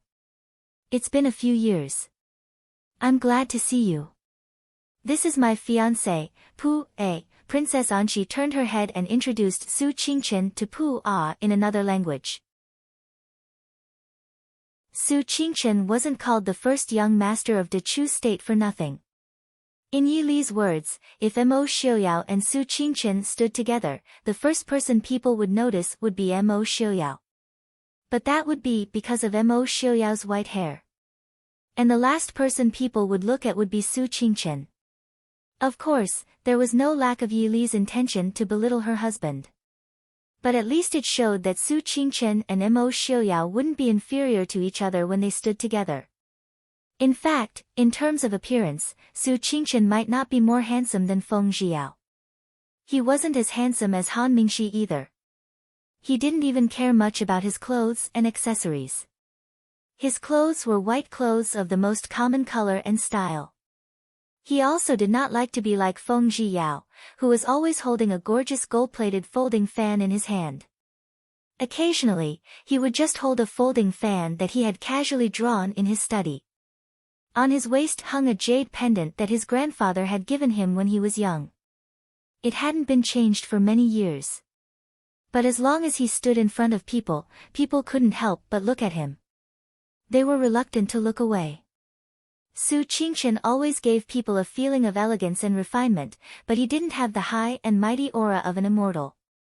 Instead, it was a kind of feeling that made people involuntarily submit and feel warm and comfortable. Most of the outstanding men in the world were too threatening compared to Su Qingchen. People couldn't help but be wary and alienated. Only Su Qingchen. Even Yi Li had never seen a man like Su Qingchen who made people want to get close to him and feel warm and peaceful.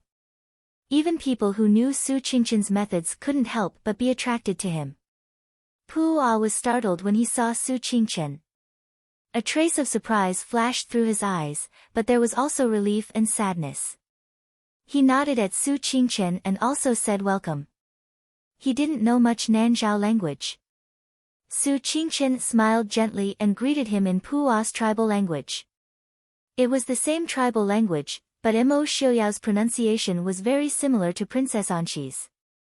It should be the standard language learned by outsiders. But when it came from Su Qingchen's mouth, it seemed to be different. It was more like Pu Ah's, but his voice was more pleasant.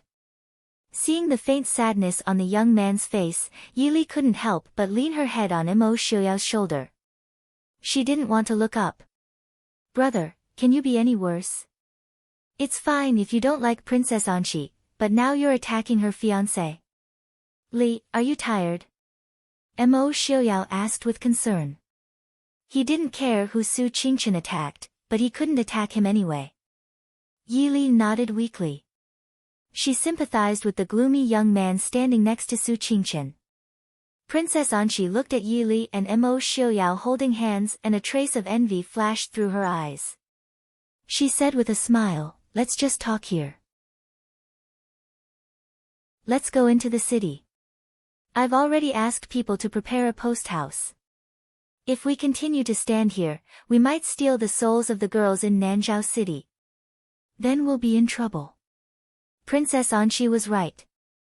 Although they weren't standing in the center of the city gate, they were too eye-catching.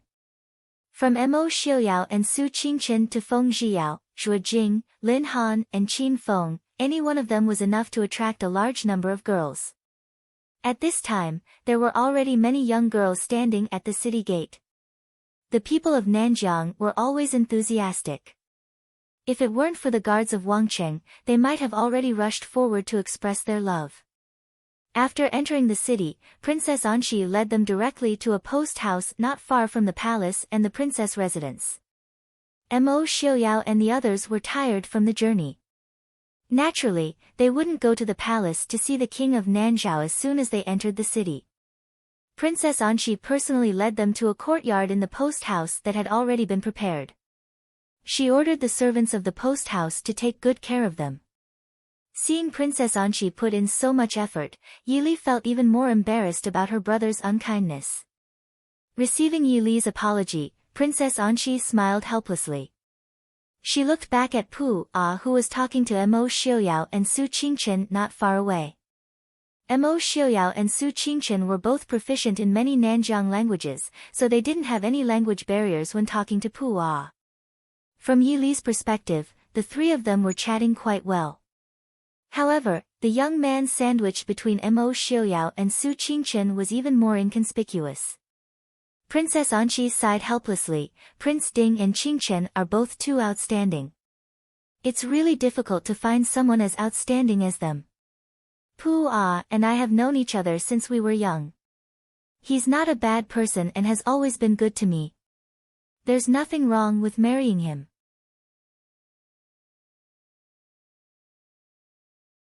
Chapter 5:14. Yili nodded and said, Your Highness made the right choice. From Pu A's behavior and expression, it was obvious that he valued Princess Anqi very much. More importantly, he obviously knew that Princess Anqi was in love with Su Qingchen, but there was only a trace of sadness and admiration in his eyes when he looked at Su Qingchen. There wasn't a trace of jealousy or hatred in his eyes, which showed that he was a broad-minded person. Princess Anqi was the crown princess of Nanzhao, the future king of Nanzhao. If Su Qingchen was from Nanzhao and loved her deeply, they would be a perfect match. However, although Su Qingchen liked to travel around when he was young, he would inevitably return to his family in the end. Princess Anqi, as the crown princess, could not leave Nanzhao and follow Su Qingchen back to the Su family. Young Master Su's literary talent was outstanding. He would not be comfortable staying in a place like Nanzhao for the rest of his life. More importantly, Su Qingchen looked warm and approachable, but in fact, he was indifferent and distant. Unless it was someone he cared about, he would protect them. However, he was very cold to those he did not care about. Most of the time, when you are still immersed in his warmth like a spring breeze, he is already thousands of miles away from you. Yili thought that even if Princess Anqi married Mo Xiaoyao, she would not necessarily be happier than if she married Pu A. The one who was loved would always be happier than the one who was loved. Of course, it would be better if she was loved and loved at the same time. Princess Anqi looked at Yili and said with a smile, Actually, I envy Princess Ding the most. I'm afraid that all the women in the world envy Princess Ding. Yili looked back at Mo Xiaoyao. Mo Xiaoyao also looked back at her. The two of them looked at each other and couldn't help but smile. A faint warmth spread between the two of them. Yili looked back at Princess Anqi and said with a smile, Your Highness can be like me. Pu A will be a good husband. Looking at Princess Anqi, Yili reached out to hold her hand and said sincerely, Since you've made up your mind, let go of the past and make good use of it. There was a saying in the Central Plains, if there are flowers to be plucked, they must be plucked straight, if there are no flowers left, the branches will be empty. Although it wasn't appropriate to use it here, it still made some sense. Pu A was interested in the princess. Since the princess had chosen him, she must have believed in him. In that case, why not manage this marriage well? The human heart was made of flesh. If he waited until the human heart turned cold, it would be too late for regrets. Prince and I had only met once or twice before we got married. You guys are much better than us, aren't you? Princess Anqi nodded and said, I understand. Ding Wangfei, thank you. Yili shook her head and glanced at the elegant young Master Qingchen. She raised her eyebrows and said, As for that person, don't take him too seriously. Eldest aunt scolded him every day at home. Who knows how many girls in Glass City he ignored. I estimate that at least half of the girls in Glass City are cursing him every day. Princess Anqi was interested and asked curiously, Cursing him for what? Yili said with a smile, Not cursing him for not being able to find a wife in this lifetime. Probably cursing him for falling in love with a girl one day but being ignored by her.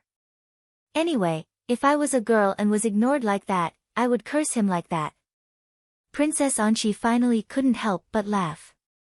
The sadness between her eyebrows dissipated. She said with a smile, It's too sad to not be able to find a wife in this lifetime. Just curse him for falling in love with a girl and being ignored by her. Seeing the smile and relief in Princess Anqi's eyes, Yili felt relieved. No matter what, it was good to let it go. After sending off Princess Anqi, Su Qingchen turned to look at Yili and said sincerely, Big brother thanks you. Su Qingchen understood why Yi Li had said so much to Princess Anxi. She didn't have much of a relationship with Princess Anxi, so she didn't need to spend so much effort. Yi Li did all this because she didn't want Princess Anxi to be unable to let go and hate Su Qingchen. If she was an ordinary girl, it wouldn't be a big deal. But Princess Anxi was the daughter of the crown prince. She had too much power. If she really took advantage of a blind spot, it might give Su Qingchen a headache for a while. Moreover, although Su Qingchen didn't have any romantic feelings for Princess Anxi, he did treat her as a friend. It would be a pity if their friendship was affected because of this.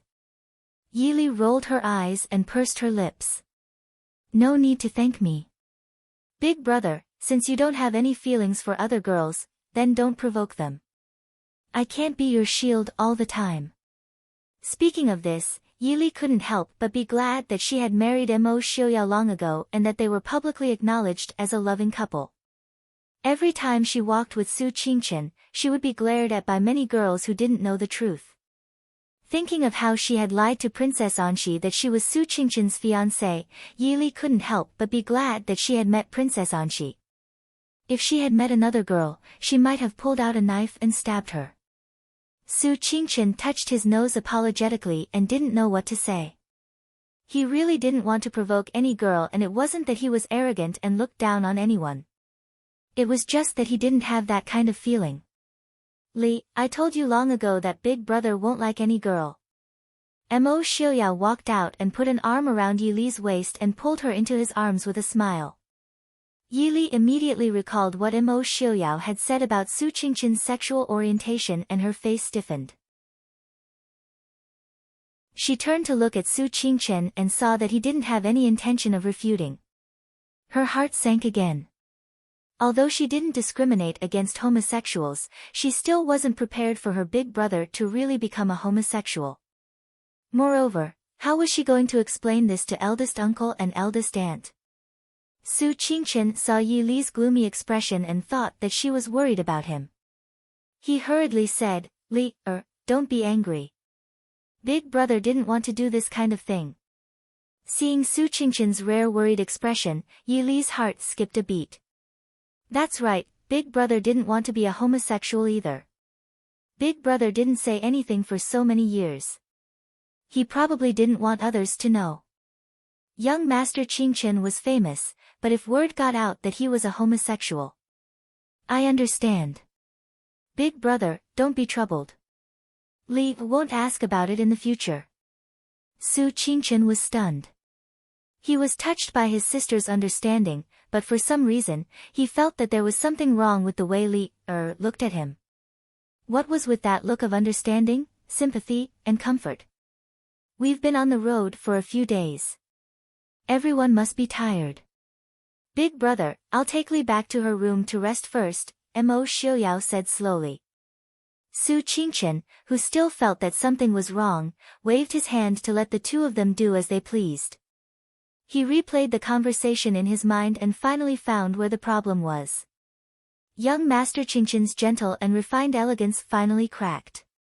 His face was so pale that it almost scared Zhuo Jing and Lin Han, who were about to leave the courtyard. Mo Xiuyao. What did he mean by he wouldn't like any girl? Mo Xiuyao, that bastard, was clearly hinting that he didn't like girls. Su Qingchen finally found the reason why Li had been looking at him strangely a few days ago.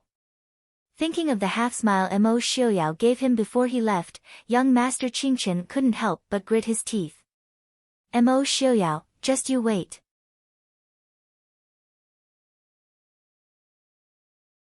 Chapter 5:15. When they returned to their temporary residence, Yi Li asked curiously, which tribe does Princess Anxi's husband belong to? You and my brother both know their language. Mo Xiuyao nodded. It's a tribe called the White Wolf tribe in the southwest of Nanjiang. They live deep in the mountains and have been living with ferocious beasts and poisonous insects since childhood. Almost all the men in the clan were the best hunters and archers in the world. Besides, they are as good at controlling poisonous insects as the other Nanjiang people, maybe even better.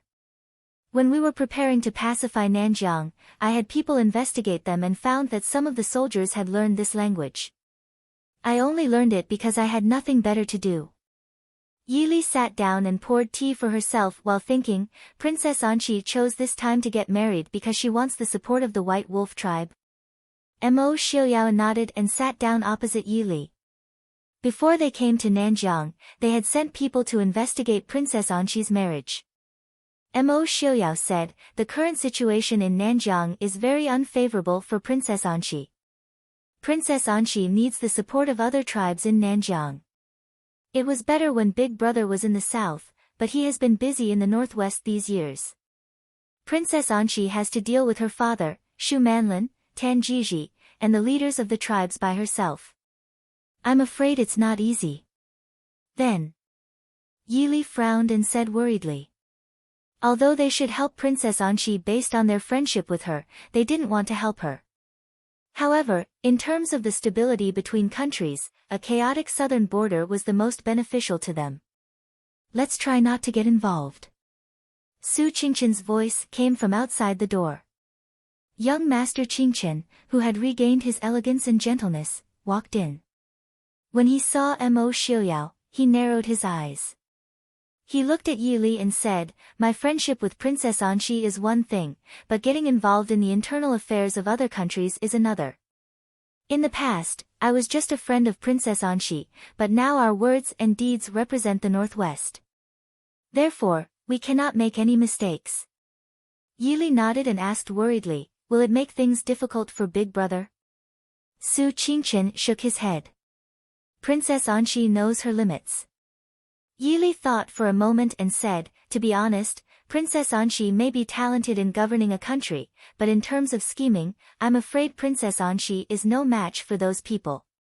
If we stand by and do nothing, once Princess Anqi is defeated and southern Jiang falls into Shu Manlin's hands, it won't be good for the Northwest. Su Qingchen fell silent for a moment and said, I'll talk to Princess Anqi later. We can help them in secret, but we can't stand on either side openly. The affairs of Nanjiang have nothing to do with us. Yili nodded and said, I understand. Looking at Su Qingchen's calm and graceful manner, Yili sighed in her heart. Sometimes, her brother was so rational that it was heartless. Perhaps in his heart, Princess Anqi was not as important as his family, even though she was his friend. After all, the Northwest was their home. After all, they were guests from afar. The next morning, Yili and the others went to the palace to see the king of Nanzhao. As before, Princess Anqi personally accompanied him to the palace. After yesterday's meeting and conversation, Pu Ah was much more familiar and friendly when he saw them again. The young man also greeted them in the language he was used to. Even though she had been to Nanzhao before, this was the first time Yili had seen the king of Nanzhao. The king of Nanzhao wore a robe made of brocade and embroidery unique to Nanzhao. His entire person was resplendent. On his head was a magnificent crown made of gold and inlaid with emeralds and jade. His entire person was so dazzling that it was almost blinding. The entire palace was filled with a magnificent style that was completely different from the Central Plains. Prince Ding and Princess Ding have come from afar. I don't welcome them. Did Prince Ding and Princess rest well last night? The king of Nanzhao sat on the throne and laughed heartily. But there was no welcome in Mo Xiaoyao's eyes.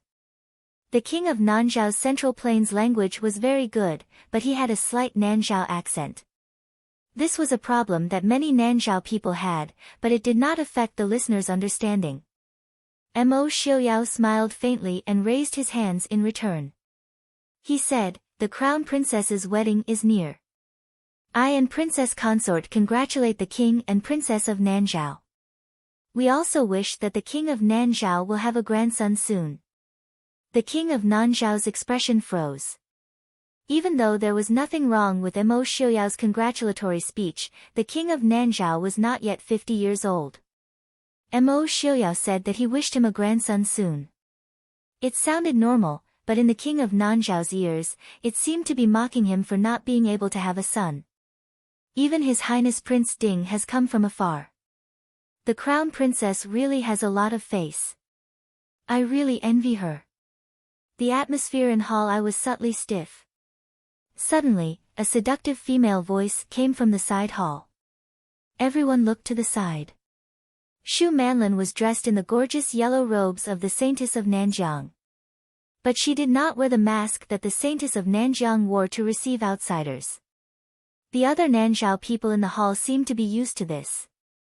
Mo Xiuyao's gaze slowly swept across Shu Manlin.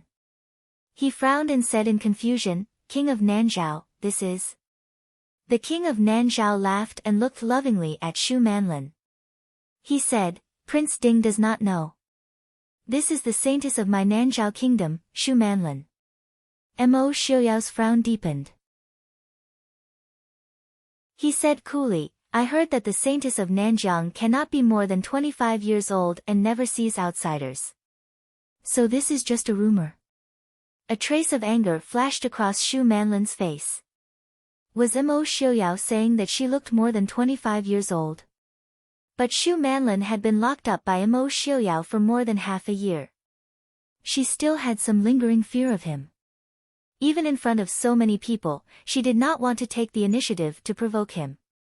She could only look pitifully at the king of Nanzhao. At least on the surface, the king of Nanzhao did treat Shu Manlin much better than Princess Anqi, who was the princess and the crown princess. Seeing Shu Manlin's pleading eyes, the king of Nanzhao immediately helped her out. "Prince Ding does not know. The saintess is the great savior of Nanzhao. So after discussion among the chiefs of the tribes, the saintess Shu Manlin will become the saintess of Nanzhao for life." Yili glanced at Shu Manlin's slightly proud face and smiled in her heart. She did not know if Shu Manlin was the savior of Nanzhao. But based on her relationship with Tan Jiji, she looked more like the bane of Nanzhao. To be able to persuade so many chiefs of the tribes of Nanzhao to agree that Shu Manlin did not have to abide by the rules of Nanjiang for hundreds of years, it was clear that their power in Nanjiang was not to be underestimated. It was no wonder that Princess Anqi chose to marry Pu A at this time. Pu A's tribe was also a very powerful tribe in Nanjiang. Coupled with the support of Princess Anqi's grandfather's tribe, they could barely compete with Shu Manlin and Tan Jiji. Mo Xiuyao nodded indifferently. A trace of anger flashed across Shu Manlin's eyes. She turned and looked at Su Qingchen. After a slight pause, Shu Manlin stepped forward and smiled softly. "Is this the first young master of Dechu State, young master Qingchen? It's a pleasure to meet you. Shu Manlin greets you." Princess Anqi looked at her indifferently and sneered. "It's not your first time seeing Qingchen. Why are you so pretentious?" This woman had trapped Qingchen in the underground palace of Nanzhao for many days. Now she was pretending to be meeting him for the first time. How evil! Shu Manlin looked at Princess Anqi and blinked innocently. "Your Highness, what do you mean? When did I meet young Master Qingchen?" "But you..." "I heard that Princess Anqi and young Master Qingchen are very good friends." Shu Manlin emphasized the word very good. It seemed to be full of jealousy and resentment, but it also seemed to be intentional. Because she was speaking in the language of Nanzhao, she deliberately glanced at Pu A, who was standing beside Princess Anqi. It was even more intentional. Princess Anqi's eyes flashed with a sharp light. She looked at Shu Manlin coldly and said, "So what if I'm friends with young Master Qingchen? I'm the crown princess of Nanzhao. Can't I even make friends with one person?"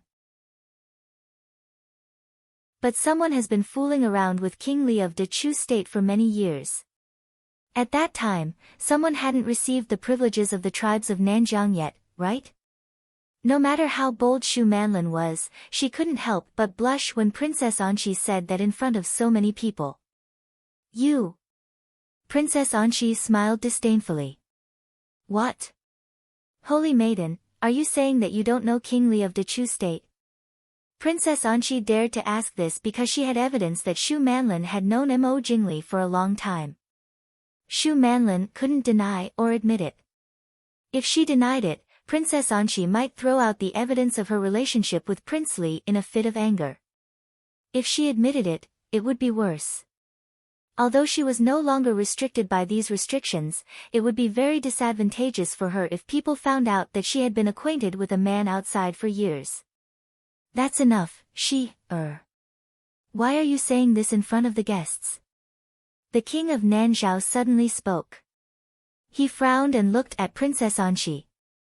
There was a hint of reprimand in his tone. Princess Anxi was startled and finally lowered her head sadly.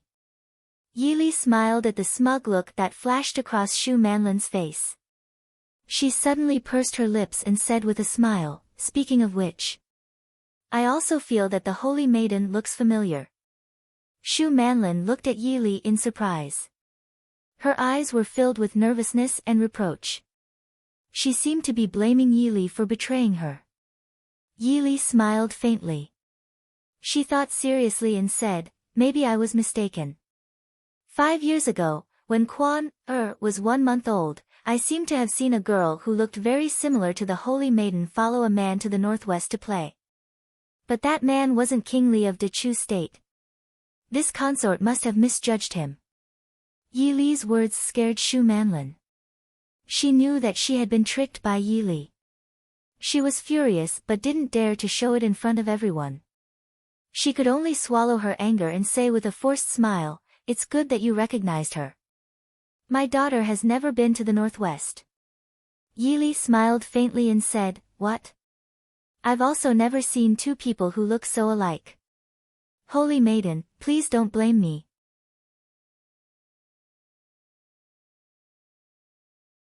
Chapter 5:16. Mo Xiuyao's group was the first group of people to come to the wedding because they had the intention of having fun in the south this time. But there was nothing to have fun in Nanzhao Imperial City other than the frequent interactions between the different races. Mo Xiuyao saw that there were still a few days until Princess Anxi's wedding, so he took Yi Li to other places in Nanzhao to have fun. Because Mo Xiuyao had the intention of throwing away the other eyesores and only taking Yi Li to have fun, before the third watch, he took Yi Li out of the post house and out of the city. With Mo Xiuyao's martial arts, no one would be able to detect him if he wanted to avoid someone. So when the other people in the post house found that the prince and princess consort were not present, they only saw a note on the table that said, return in a few days, do not miss. Then they understood that the prince had taken princess consort to travel. Unable to find the two, the people could only wait in the city. With the prince and princess consort's abilities, there was probably no one in Nanjiang that could make things difficult for them. On the other hand, after Mo Xiuyao and Yi Li left Nanzhao Royal City, they did not have a purpose and were just wandering around. They saw beautiful scenery and stayed to enjoy it. It was a rare moment of leisure in the past few years. One day, the two caught 2 wild horses in a forest. In a moment of excitement, they had a horse race. The wild horses they had just caught were not very obedient.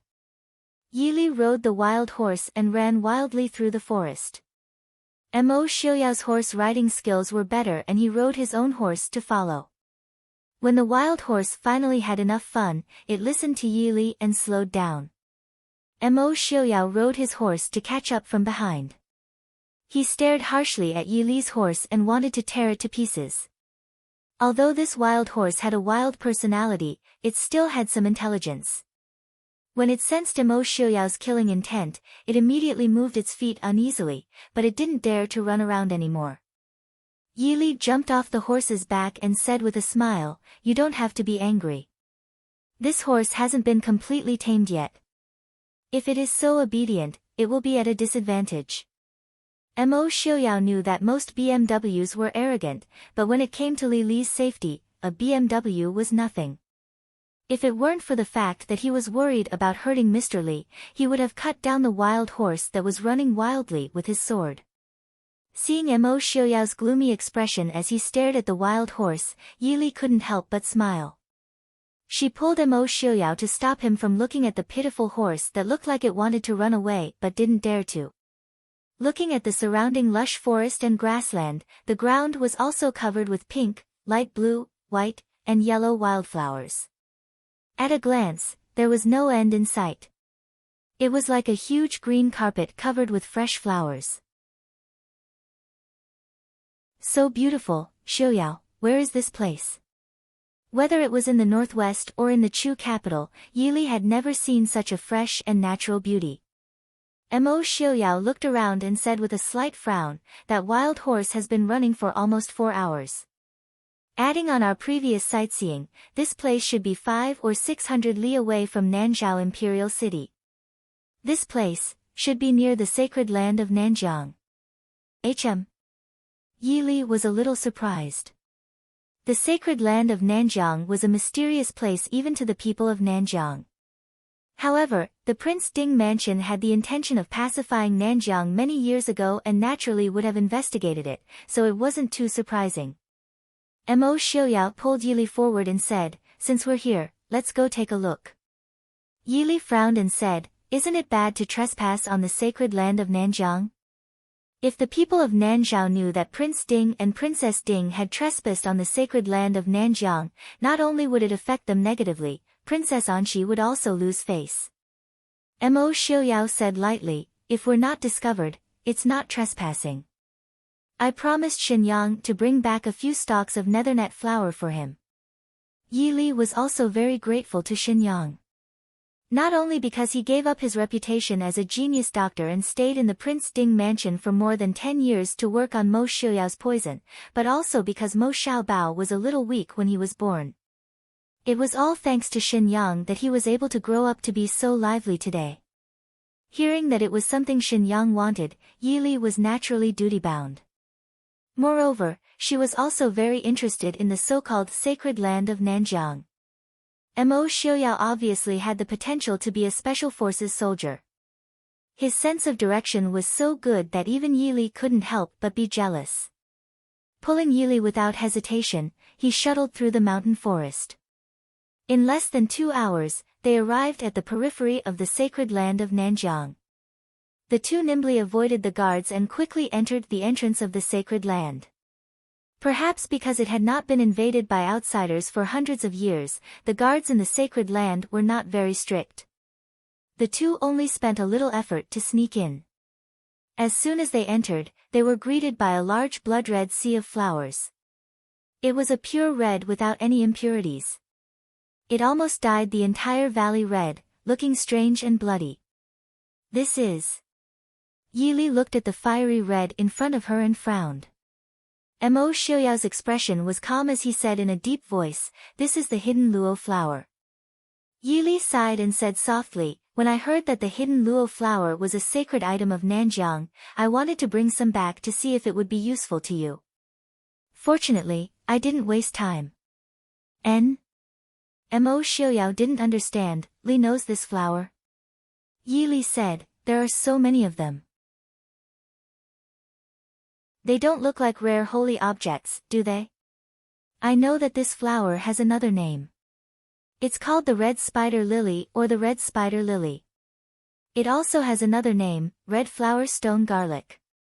If it wasn't for the blue fallen flower that diverted her attention, Yili might have really entered the sacred land of Nanjiang to look for the hidden luo flower. If at that time she saw that the hidden luo flower was actually the common red flower stone garlic, she would really want to cry. Red spider lily, a Buddhist name, one of the 4 flowers of the heavenly realm. Mo Xiuyao said. Yili sat beside Mo Xiuyao casually. After her eyes got used to the blood red that covered the sky, she looked quite good.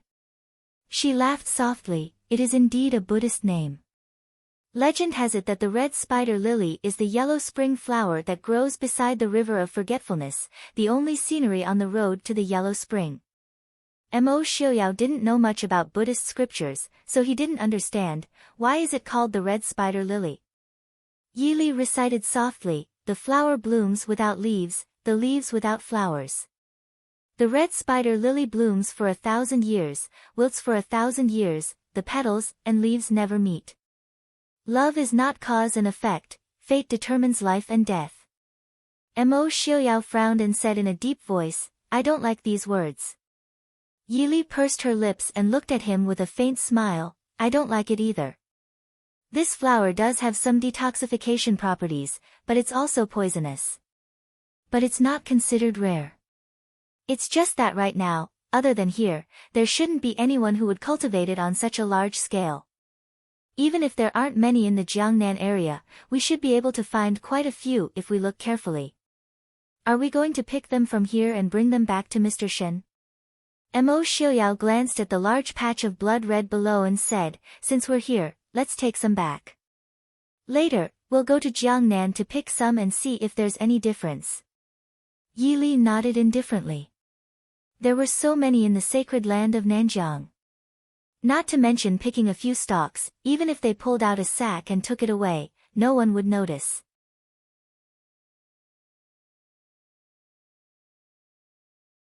Chapter 5:17. After picking a few spider lilies and putting them away, the two continued to walk deeper into the forest. But strangely, it seemed that the deeper they went, the fewer guards there were. As they walked further in, the red flowers that filled the sky seemed to gradually lessen. What entered their eyes was another type of flower. It was a gorgeous ball-shaped flower. There were red, pink, white, blue, and yellow. It was dazzling and made people forget their worries when they saw it. Yi Li's eyes tightened as she stared at the sea of flowers in front of her. Mo Xiaoyao lowered his head and asked softly, Li, what's wrong? Yi Li raised her head and took out the spider lilies that she had just picked. She pointed at the sea of flowers in front of her and said, Xiaoyao, we must have made a mistake. That should be the hidden luo flower. Mo Xiaoyao was startled. What do you mean? Yi Li said in a low voice, it's best if I'm wrong. If the Nanzhao people only grow these flowers for ornamental purposes, then it's fine. If there are other uses. Mo Xiaoyao asked, is there something wrong with these flowers? Yi Li said softly, these words sound very beautiful, but if they were used on the evil path, the consequences would be unbearable. These flowers can be made into the best painkillers. Mo Xiaoyao didn't understand, isn't that very good? Nowadays, the painkillers used by the various countries were none other than the numbing powder. But the formula was troublesome and the ingredients were not common. On the battlefield, only high-ranking generals could use them. Normal soldiers could only endure the pain and die from the pain. Yi Li shook her head, because if you're not careful, you can become addicted. It's very difficult to quit. If you use it for a long time, you will become weak and wither. Once it's broken, you will go crazy with pain. It can be said to be the best medicine for controlling puppets. It's more effective than any poison. Once this thing spreads, it wouldn't be strange if it could destroy an entire country. Mo Xiaoyao stared at the sea of flowers in front of him, deep in thought. After a while, he looked up at Yi Li and smiled, although I don't know how Li Li knows all this, but I trust Li Li. Let's go inside and take a look. Seeing the white-haired man holding her hand and walking forward, Yi Li's heart skipped a beat. She had never put up her guard in front of Mo Xiaoyao. If it was said that at the beginning, it was said that he was testing her, but later on, he gradually got used to it. She was used to Mo Xiaoyao's seemingly endless tolerance. She had revealed a lot of things that she shouldn't have known, but Mo Xiaoyao had never asked her about them. Sometimes, he would even help her smooth things over. Perhaps, she finally understood why Mo Xiaoyao had always been so uneasy. After turning around the valley, what entered their eyes was still a seemingly boundless sea of flowers. After walking for a long time, they finally saw a magnificent palace at the end of the valley. There's someone here. Mo Xiaoyao pulled Yi Li into his arms and hid behind a pile of rocks. Sure enough, not long after, they heard voices coming from afar.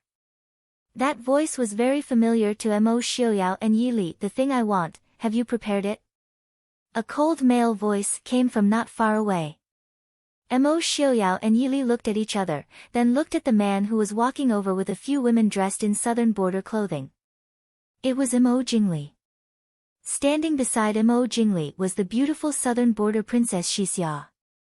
These past few years, Mo Jingli had been very good to her.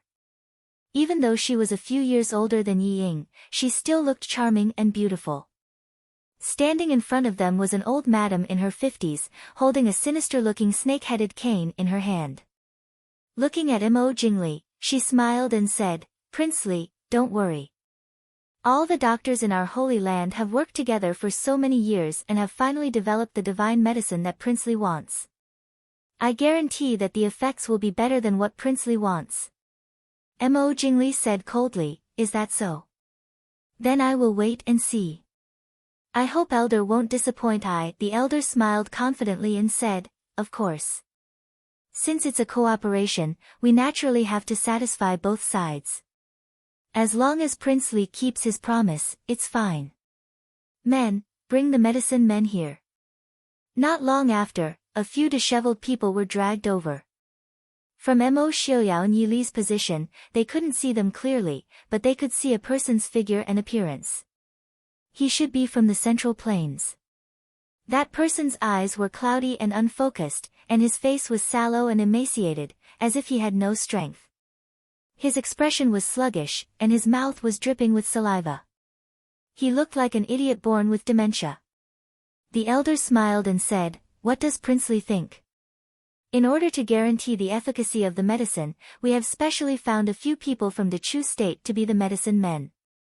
Mo Jingli carefully observed the medicine men, and seemed very satisfied. He asked, "Not bad, how long have these people been fed the medicine?" The elder smiled and said, "Less than a month." Mo Jingli was even more satisfied. "Very good.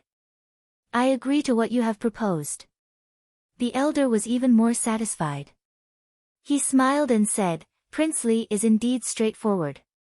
The holy maiden will definitely be very grateful to your highness Prince Li." Mo Jingli snorted and said indifferently, "We each took what we needed. Give it to I still have to rush to Nanzhao Kingdom."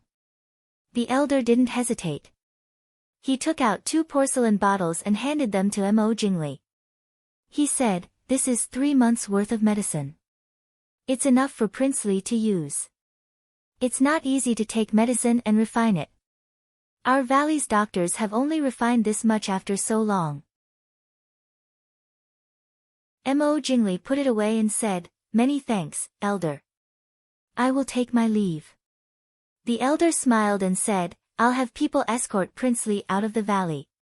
After Mo Jingli left with Princess Xixia, the girl following the elder asked, "Elder, who did Prince Li ask for this medicine for?" The elder sneered and said, "Who else could it be for? These people from the Central Plains have always been incomparably vicious. They won't even let their own blood relatives go. I don't know what kind of deep hatred the Emperor of the Chu state has with Prince Li that he would torture his own brother like this. You girls shouldn't get too involved with the people of the Central Plains. If one day you get harmed by them, you won't even be able to cry." The girls giggled. "We're not afraid of those people from the Central Plains. We'll use poisonous snakes to bite them to death. Otherwise, we'll imitate Prince Li and give them some Nepenthes powder. Let's see if they'll still be obedient." The elder smiled as he reprimanded the girls. At the same time, he led his people into the palace. Outside the palace, the voices gradually faded away. Mo Xiaoyao and Yi Li stood behind the pile of rocks and turned their gazes to the beautiful sea of flowers. "Nepenthes powder." Mo Jingli gave it to Mo Jingqi. Yi Li sighed softly and said, "Mo Jingli's move is really vicious. If Mo Jingqi really fell for it, his life would be ruined. Look at those people just now. A month ago, they were definitely normal and healthy people. What plans does Li have?" Mo Xiaoyao asked in a low voice. Yi Li looked at the grand palace in front of her and said in a low voice, "Let's go in and take a look." Mo Xiaoyao nodded. He picked up Yi Li and jumped onto the roof of the palace. When they landed, there was no sound at all. Even the guards outside the palace did not hear anything. The two quietly landed. Yi Li frowned and said with some confusion, "The sacred land of Nanjiang should be a very tight place. Why is it that the guards on our way here are so lax?" Mo Xiaoyao thought for a moment and said, In this place, the experts have probably all left by now. Yi Li's heart jumped. You're talking about Nanzhao Imperial City? Mo Xiaoyao nodded. If the secret of the sacred land of Nanjiang is this hidden luo flower, then it is not that important whether there are experts guarding it or not. I'm afraid that even if someone really enters the valley, they may not be able to find the hidden luo flower. The hidden luo flower was the legendary sacred land of Nanjiang. No one would think that the sacred land of Nanjiang could grow all over the place. And even if a few of them were taken away, it would not have much of an impact on the sacred land of Nanjiang. It seems that Shu Manlin and Tan Jiji's plans in Nanzhao Imperial City are not small. We should go back early, in case Big Brother and the others worry. Leaning in Mo Xiaoyao's arms and waiting for the patrolling guards to pass, Yi Li said in a low voice. To see his beloved wife so concerned about Su Qingchen, even if he knew that they were only siblings, Mo Xiaoyao could not help but feel jealous. He curled his lips and said, young Master Qingchen's wisdom is unparalleled. What is there to worry about? Yi Li reached out and pinched him. She said helplessly, how did Big Brother provoke you? Don't think that I don't know that you deliberately misled Big Brother into thinking that Big Brother likes men. Mo Xiaoyao snorted softly and muttered in a low voice, I'm only speaking the truth. Li, you also want to blame me. Li, you're really biased. When a man was childish, he could have no bottom line. This was the experience that Mo Xiaoyao had given him in the past few years. Yi Li rolled her eyes. She was too lazy to bother with him. She carefully walked forward. Who are you? Since you're here, why don't you show yourself? Suddenly, an old voice came from the palace. Yi Li cursed in her heart, but her body did not move at all. Even her breathing quietly slowed down a lot. Mo Xiaoyao quietly approached her and shook his head at her. Yi Li raised her eyebrows and looked around. They had hidden well along the way. It was reasonable to say that they were in the palace, and even if the palace was behind them, it should be impossible to find them. The palace was quiet for a while. The old voice sounded again, but with a bit of anger, you trespassed into my sacred land of Nanjiang. Do you want me to personally come and invite you out?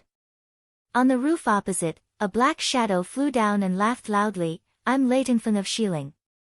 Please forgive me for disturbing you.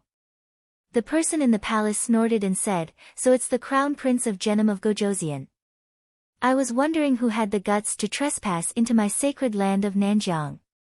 Lei Tingfeng smiled and said, I trespassed here because I had no choice. Please forgive me. I really have something to ask of you. Please allow me to see you. They hadn't seen each other for a few years, but Lei Tingfeng was a lot more mature and steady than he was 5 years ago. With a few words, the anger of the people in the hall lessened by quite a bit. The Crown Prince of the Zhennan King actually has a request for this seat, it's really rare. Come in, let me hear. Lei Tingfeng smiled and said, of course it's a matter of mutual benefit. I wouldn't dare to let you suffer a loss. Yi Li leaned in Mo Xiaoyao's arms and quietly pointed at Lei Tingfeng in the courtyard opposite the palace. Mo Xiaoyao nodded. After seeing Lei Tingfeng enter, he let go of Yi Li.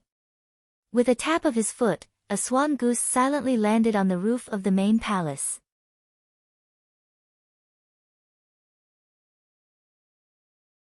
Chapter 518. Mo Xiaoyao leaned against the roof of the main hall. With his skills, he did not need to remove the glazed tiles to be able to hear the conversation inside. Naturally, he did not need to worry that the people below would discover him. Yi Li knew that her qinggong was not good enough, so she did not go over to join in the fun. She just sat there and waited for Mo Xiaoyao. In less than a quarter of an hour, Mo Xiaoyao quickly came back. He pulled Yi Li out of the main hall and picked up a few stalks of hidden Luo Ming flowers before bringing Yi Li out of the southern border Holy Land. The two of them left the valley and walked back the way they came. The two horses that they thought had already run away were actually still leisurely nibbling on the grass on the ground. The two of them randomly chose a flat and comfortable place to sit down. They took out the dry rations and wine that they had brought with them to eat. Mo Xiaoyao took out the 2 flowers that he had brought out from the valley.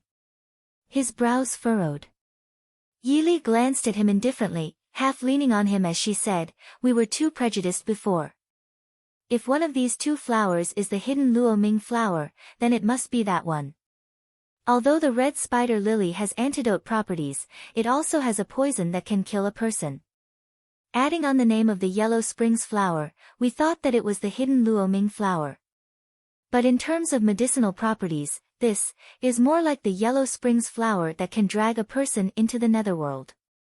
Mo Xiaoyao nodded and put down the plant in his hand, nodding as he said, "Does Li know what Lei Tengfeng came here for?" Yili frowned and thought for a moment. She raised her head and said, "He also wants the medicine made from that flower?" Mo Xiaoyao nodded and said, "That's right. I don't know where he got the information from, but he really does want to buy this medicine from the southern border people. And he wants to buy it in bulk. However, the people of the southern wilderness don't seem to understand this medicine very well. It's very difficult to manufacture it. That elder only agreed to sell him a small portion." Yi Li's expression turned even uglier. If he wanted to use it to control or harm someone like Mo Jingli, he wouldn't have needed to buy so many of those things. "How much does Lei Tengfeng want?" Mo Xiaoyao seemed to have thought of this as well. He said in a low voice, "He said that he wants as much as he can get. Not just now, but every year in the future." Yi Li thought for a while, then looked at Mo Xiaoyao and said solemnly, "We can't let that valley exist anymore. If that thing really spreads, the consequences will be unthinkable." Lei Tengfeng had bought so many of those things, it was obvious what he wanted to use them for. Mo Xiaoyao nodded and said, "Those Yu Luoming flowers still need a few more days to mature. We didn't make any preparations today and we don't have enough time. When we get back, we'll have Qi Lin's people come over and burn this valley." Yi Li nodded and said, "Have people keep an eye on the southern border. It might not be the only place that has that kind of thing." Mo Xiaoyao nodded and agreed. After resting for a while, Mo Xiaoyao pulled Yi Li up and said with a smile, "We should go back. Let's find something interesting to play with on the way back." Yi Li raised her eyebrows. She didn't understand what he meant by something interesting. Mo Xiaoyao smiled darkly and said, "Robbery." On the official road to the southern Zhao kingdom, several horses galloped past. Lei Tengfeng was at the front. His handsome face had a smug smile. Just as he was thinking about something, he heard the sound of an arrow whistling through the air. Lei Tengfeng was startled. He slapped the back of his horse and soared into the air, dodging the arrow. The guards following behind him were also startled. "There's an assassin. Protect the air." The assassin didn't show himself. With 2 whooshing sounds, 2 more arrows shot out at the same time. 2 guards immediately fell to the ground. The other party's archery was very good. If they couldn't see the enemy, they could only be shot to death like targets. The guards gritted their teeth. 2 of them protected Lei Tengfeng while the others flew in the direction of the arrows. They rushed into the forest on the side and found that it was empty. There wasn't a single person in sight. Not far away, Yi Li leaned against a large tree. The corners of her lips lifted slightly as she looked at the guards searching for her. These people didn't think that she would stay here and wait for them, right? The guards searched the forest for a while but didn't find anything. Just as they were about to leave the forest, a white figure suddenly flashed in front of them. One of the guards shouted in shock, "You!" Everyone felt a chill on their necks and fell to the ground in a daze. Lei Tengfeng waited on the road outside the forest for a while but still didn't see any movement in the forest. He knew that the guards who went in were most likely dead. For this trip, in order to not attract attention, he only brought a few guards with him. He didn't think that he would encounter such a troublesome assassin. Although his heart was anxious, Lei Tengfeng didn't show any panic on his face. He cupped his hands and said, "I don't know which senior is inside. If this one has offended you, I will definitely prepare a gift to apologize. I hope that senior will be lenient. What answered him was 2 arrows. The last 2 guards by his side fell to the ground. Lei Tengfeng's heart sank. He didn't care about anything else as he turned around and ran away. However, he didn't know that Mo Xiaoyao was waiting for this moment. Just as he turned around and ran a few steps, a majestic force came from behind him. Lei Tengfeng felt a pain in his chest and immediately lost consciousness. Mo Xiaoyao stood with his hands behind his back. He coldly looked at Lei Tengfeng, who had fainted on the ground. Yili walked out from the forest. She put away the bow in her hands and looked at Lei Tengfeng with a smile. Speaking of which, this is the second time that Genom of Gojoseon has fallen into our hands, right? Mo Xiaoyao lightly snorted, not caring at all. Seeing that Yili was about to search Lei Tengfeng's body, he pulled her back and bent down to search Lei Tengfeng's body. A moment later, Mo Xiaoyao had 2 white porcelain bottles in his hands. They looked similar to the ones that Mo Jingli had. Yili took the porcelain bottle that Mo Xiaoyao handed over and opened it. She poured out a few pills and placed them under her nose to smell them. Although the appearance of the pills was a bit strange, the ingredients of the pills couldn't fool Yili. It was indeed made from the hidden Luo underworld flowers that filled the valleys of the southern border Holy Land. There were at least 20 pills in this small bottle.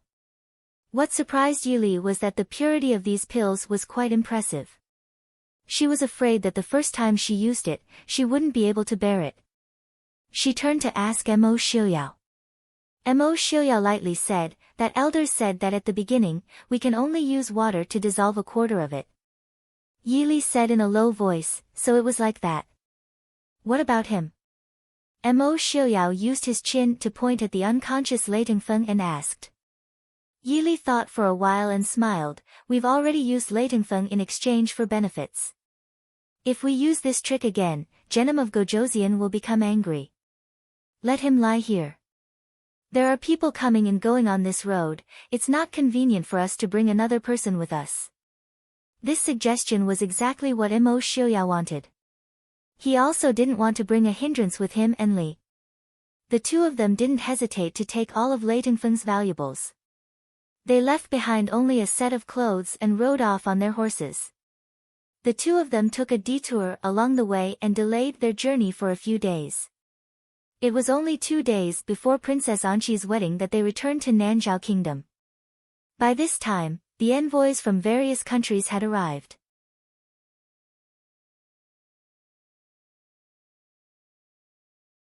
Chapter 5:19.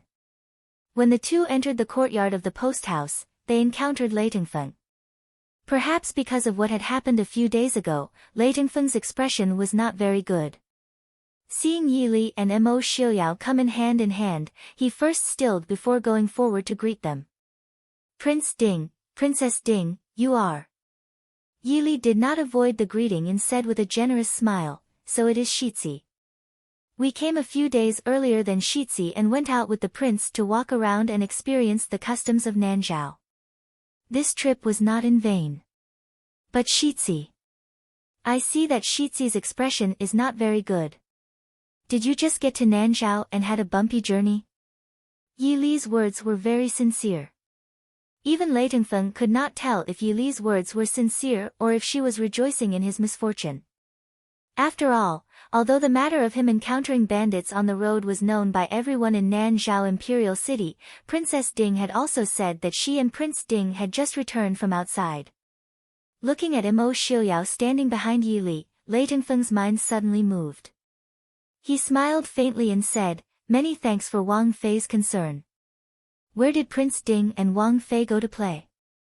After Princess Anqi's wedding, this one will have some free time to go out.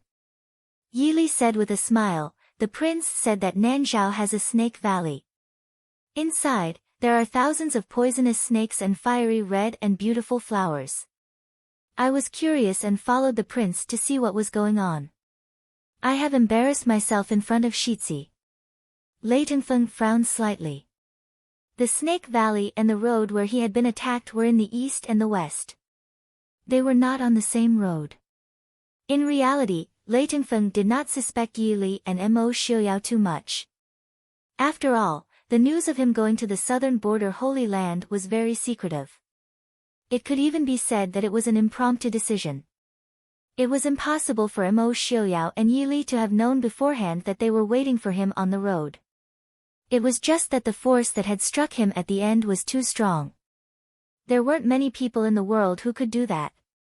Now that he saw Mo Xiuyao, he couldn't help but want to test him. Lei Tengfeng smiled and said, "If that's the case, then it's indeed a rare and beautiful place. Later on, I must go and enjoy it. Prince and Princess Consort have just returned and must be tired. This one will not disturb you any longer. Please excuse me." Yi Li nodded and smiled, "Take care, Shitzi." When they returned to the courtyard that Princess Anxi had arranged for them, Su Qingchen was already waiting for them. Young Master Qingchen was dressed in white. He was sitting at the stone table under the tree, leisurely brewing tea. He glanced at the two of them casually, which made Yi Li feel guilty for no reason. Yi Li felt guilty, but Mo Xiuyao did not know what guilt was. He pulled Yi Li to the table and sat down without hesitation. Su Qingchen poured a cup of tea for each of them and said with a faint smile, "Prince and Princess Consort, did you enjoy your trip?" "It was all right." "The time was too short," Mo Xiuyao said coolly. The corner of Su Qingchen's mouth twitched imperceptibly. He glanced coolly at Yi Li. Yi Li pulled Mo Xiuyao guiltily. They had suddenly left. All the social matters in the palace had been left to eldest brother. It was normal for eldest brother to be angry. Mo Xiuyao snorted softly. He looked at Su Qingchen and casually told him what he had seen in the southern border Holy Land. After Su Qingchen heard this, an expression that did not belong to young Master Qingchen finally appeared on his handsome face. Su Qingchen's expression was unusually dark. He gritted his teeth and said, "Prince is telling me that after you found such an important matter, you did not come back to deal with it, but took Princess Consort in a circle and then continued on your trip?" Mo Xiuyao looked innocently at him. "What is wrong?" He looked at Yi Li with a wronged expression. "See, your brother is unreasonable." Yi Li rolled her eyes at the sky. Su Qingchen's anger had not subsided. "Do you have a brain? No one knows how many experts there are in the southern border Holy Land, and how dangerous it is. You dare to take Li and charge in? If you want to die, don't drag Li with you." Mo Xiuyao said, "There's no one inside. Li and I went in and pretended to be there. No one discovered us when we came out." Su Qingchen smiled coldly. "That's because your luck is good. The day you left, Shu Manlin secretly sent hundreds of first-class experts into Imperial City." Mo Xiuyao nodded in agreement. "I's luck has always been very good." Seeing Su Qingchen's expression change again, Yi Li hurriedly poured a cup of tea for him. "Eldest brother, calm down." "Prince." She glanced warningly at Mo Xiuyao. Mo Xiuyao twisted his mouth in dissatisfaction. Li was the most biased. Looking at the two men who didn't like each other, Yi Li sighed helplessly. She didn't count on Mo Xiuyao anymore. She told them everything that had happened. Hearing Yi Li mention the hidden luo flower, Su Qingchen couldn't be bothered to be angry with Mo Xiuyao anymore. His handsome brows furrowed as he said in a low voice, "Mo Jingli wants to give that to the emperor?" Yi Li nodded and said, "I think so." In these years, Mo Jingqi and his brother seem to be in harmony, but in reality, they've been fighting both openly and secretly. Mo Jingli sits on the richest half of Dechu State's southern territory. How could he be willing to be under one person?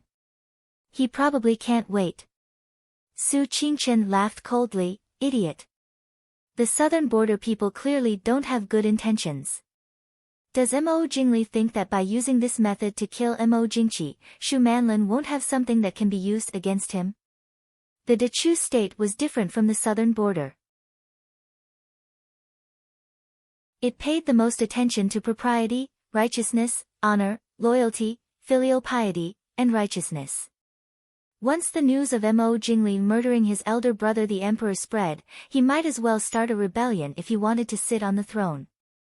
When the Nanzhao people have something that can be used against him, Mo Jingli would just be a puppet. Shu Manlin has a good plan. Does Big Brother have news of Tan Jiji? Yi Li said with a faint smile. Su Qingchen nodded and said, I have some understanding of Shu Manlin. She doesn't have the brains. It must be Tan Jiji who gave her the idea behind the scenes. Getting rid of Princess Anxi and obtaining Nanzhao, then controlling Mo Jingli from behind the scenes to control the Dechu state, it really is a good idea. It's just that his thinking is a bit too smooth. Yi Li looked at Mo Xiaoyao and asked, Xiaoyao, what do you think? Mo Xiaoyao leaned against the tree behind him and said with a lazy smile, what can I think? What does the brothers fighting for the throne have to do with us outsiders? In this way, he didn't care. Su Qingchen sighed softly. Mo Xiaoyao and the Dechu state's imperial family had a deep hatred. Many people were secretly surprised that Mo Xiaoyao didn't send out troops from the start. He naturally couldn't save Mo Jingqi. Mo Jingqi had been guarding the Prince Ding mansion against Mo Xiuwen and Mo Xiaoyao ever since the registration. He probably didn't expect that the person who wanted his life the most was his biological younger brother. Thinking about it, Su Qingchen nodded and said, fine, it's right for us to ignore this matter. The Northwest had already broken off relations with the Dechu state. Then it was best for them to not participate in the Dechu state's affairs. Although they were at peace now, everyone knew that there would be a day when the Dechu state and the Northwest would fight. If the Northwest interfered in the Dechu state's internal affairs during this time, it would be bad for the reputation of Prince Ding and the Mahist army. Shu Manlin probably has big plans this time. Thinking of the hundreds of experts that Shu Manlin had transferred from the sacred land of Nanjiang, Su Qingchen frowned and said. Those who could live in the sacred land of Nanjiang were definitely top experts. More importantly, the people of Nanzhao were good at using poisonous goo. This made them even more dangerous. Because of this, the people of the Central Plains didn't like to interact with the people of Nanjiang. They didn't bring many guards this time. If something really happened, it would be very troublesome. Mo Xiaoyao smiled and said, I'm afraid Princess Anxi isn't easy to deal with. With young Master Qingchen's secret guidance, she'll be even more powerful. Princess Anxi was able to fight against Shu Manlin for so many years under the protection of the king of Nanzhao and still remain undefeated. Naturally, she wasn't someone who could be easily bullied. Su Qingchen smiled faintly and nodded. Princess Anxi told me that Pu Ah and her grandfather's tribe sent many experts. And over the years, she has many loyal death warriors under her. But this wedding. A good wedding would inevitably be stained with blood. Mo Xiaoyao said, the people of Nanzhao don't believe in this. I'm sure they won't mind. Su Qingchen was helpless. Was this a matter of whether they minded or not? No one would be happy to see a bloodbath at their wedding. Yi Li put her elbow on the table and said thoughtfully, could it be that Princess Anxi held this wedding to deal with Shu Manlin? Su Qingchen was startled, what do you mean? Yi Li shook her head and said, I don't know. I just think that Princess Anxi's wedding came too suddenly. And, she even secretly invited experts to help. If Princess Anxi was not a clairvoyant, then she must have deliberately set a trap for Shu Manlin to turn inside. But this doesn't make sense. After all, the king of Nanzhao is still here. Even if Princess Anxi wins, she can't kill Shu Manlin.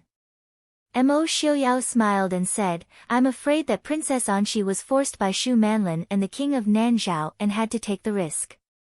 Have you noticed that the king of Nanzhao's attitude towards Pu Ah can be said to be completely ignored? That is to say, the king of Nanzhao doesn't really agree with this wedding. In his heart. I'm afraid that the king of Nanzhao wants to depose Princess Anxi. The king of Nanzhao has no other children. To depose Princess Anxi, Mo Xiaoyao smiled and said, of course it's Shu Manlin. The Saintess of Nanjiang has a unique status in Nanzhao. In history, there have been cases where the Saintess of Nanjiang temporarily took over the throne, although it was only for a very short period of time. And in recent years, Xu Manlin has been respected as the savior of Nanzhao. The restrictions she has been subjected to are far less than the previous saintesses. It can be said that there are almost no restrictions.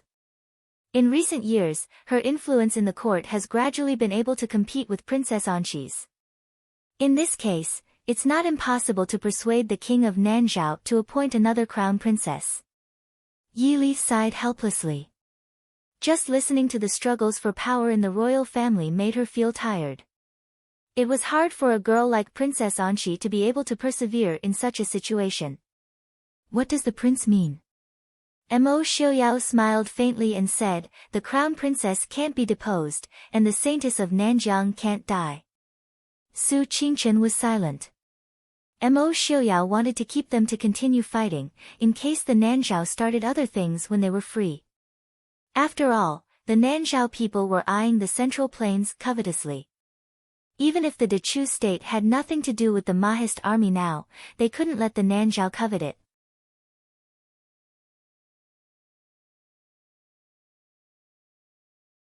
Chapter 520. Reporting to Princess Prince, Princess Changel, noble consort Lu of the Dechu state, requests an audience. An imperial bodyguard came in to report. Whenever Yi Li thought of noble consort Lu, she felt uncomfortable. It wasn't that she didn't believe in Mo Xiaoyao's feelings for her. Rather, it was that a fly was always flying in front of you, yet you couldn't slap her to death.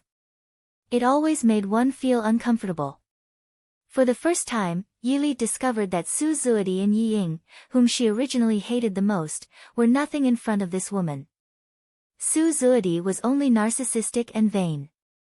Yi Ying was only opinionated and had a bit of selfishness that everyone had. Compared to noble consort Lu's pestering, these were nothing. Mo Xiaoyao had treated her so rudely, yet she still came to visit. Yi Li didn't know where she got her mental fortitude from. Although it was said that only stupid women dealt with other women, smart women dealt with men. Against someone like noble consort Lu, no matter how well-behaved a man was, it was useless. Seeing Yi Li's unsightly expression, Mo Xiaoyao became happy. Yi Li glanced at him and said indifferently, Prince is so happy. In that case, Prince should go see noble consort Lu himself. Su Qingchen nodded and said, Li is right. I saw that noble consort Lu received news of your return and made a special trip over. She most likely didn't come to see Li Don't waste your energy. Li must be tired these past few days. Go back to your room and rest. Hearing this, Mo Xiaoyao glared at Su Qingchen with resentment. His hands rested on Yi Li's body, unwilling to let go. Don't. Li don't go. Su Qingchen speechlessly looked at the increasingly childish man and helpless little sister in front of her. She stood up and left. Even though she knew that Mo Xiaoyao was acting, Li couldn't bear to part with him. What could he do? He didn't feel like sitting there and being an eyesore. As the saying goes, even an honest and upright official would find it difficult to resolve a family dispute. Those two people, one was willing to hit while the other was willing to be hit. It really had nothing to do with him. Young Master Qingchen sighed helplessly as he turned around to look at the two people who were sitting together. Young Master Qingchen, who had not been troubled by love for half of his life, could not understand this kind of mutual affection. What is love? How would this young master know? Mo Xiaoyao accompanied Yi Li for a long time to coax his wife. He silently remembered that in the future, even if he felt proud because Ali cared about him, he must not show it in front of Ali, otherwise, Ali would be shy. The guards in the yard were used to seeing their prince fawning over the princess consort without caring about his image. Young Master Feng San was right. It was normal to be henpecked. By the time noble consort Lu and Princess Changel were invited inside, their complexions were quite unsightly. Prince Ding's ability to coax people was not good enough. As a result, noble consort Lu had to wait for nearly an hour before she was allowed to enter. When Princess Changle saw Yi Li's smile, she winked at her. Yi Li smiled faintly and nodded her head. Extending her hand, she beckoned Princess Changle over to sit. Princess Changle bluntly walked over to Yi Li's side and sat down. Laughing softly, she asked, "Princess Ding, did you and royal uncle go out to play?" "Yesterday, I wanted to find you to play, but young Master Feng San said that you were not here." Yi Li nodded her head and replied with a smile, "I have indeed not been here these past few days." "Did Princess just arrive yesterday?" Princess Changle nodded her head and said, "You all walked so quickly. Our carriage couldn't keep up with you." Noble consort Lu walked over. Looking at Yi Li and Mo Xiuyao, she asked, "Has the prince been well these past few days?" Mo Xiuyao leaned against Yi Li, paying no attention to her words. Noble consort Lu could not help but change her expression.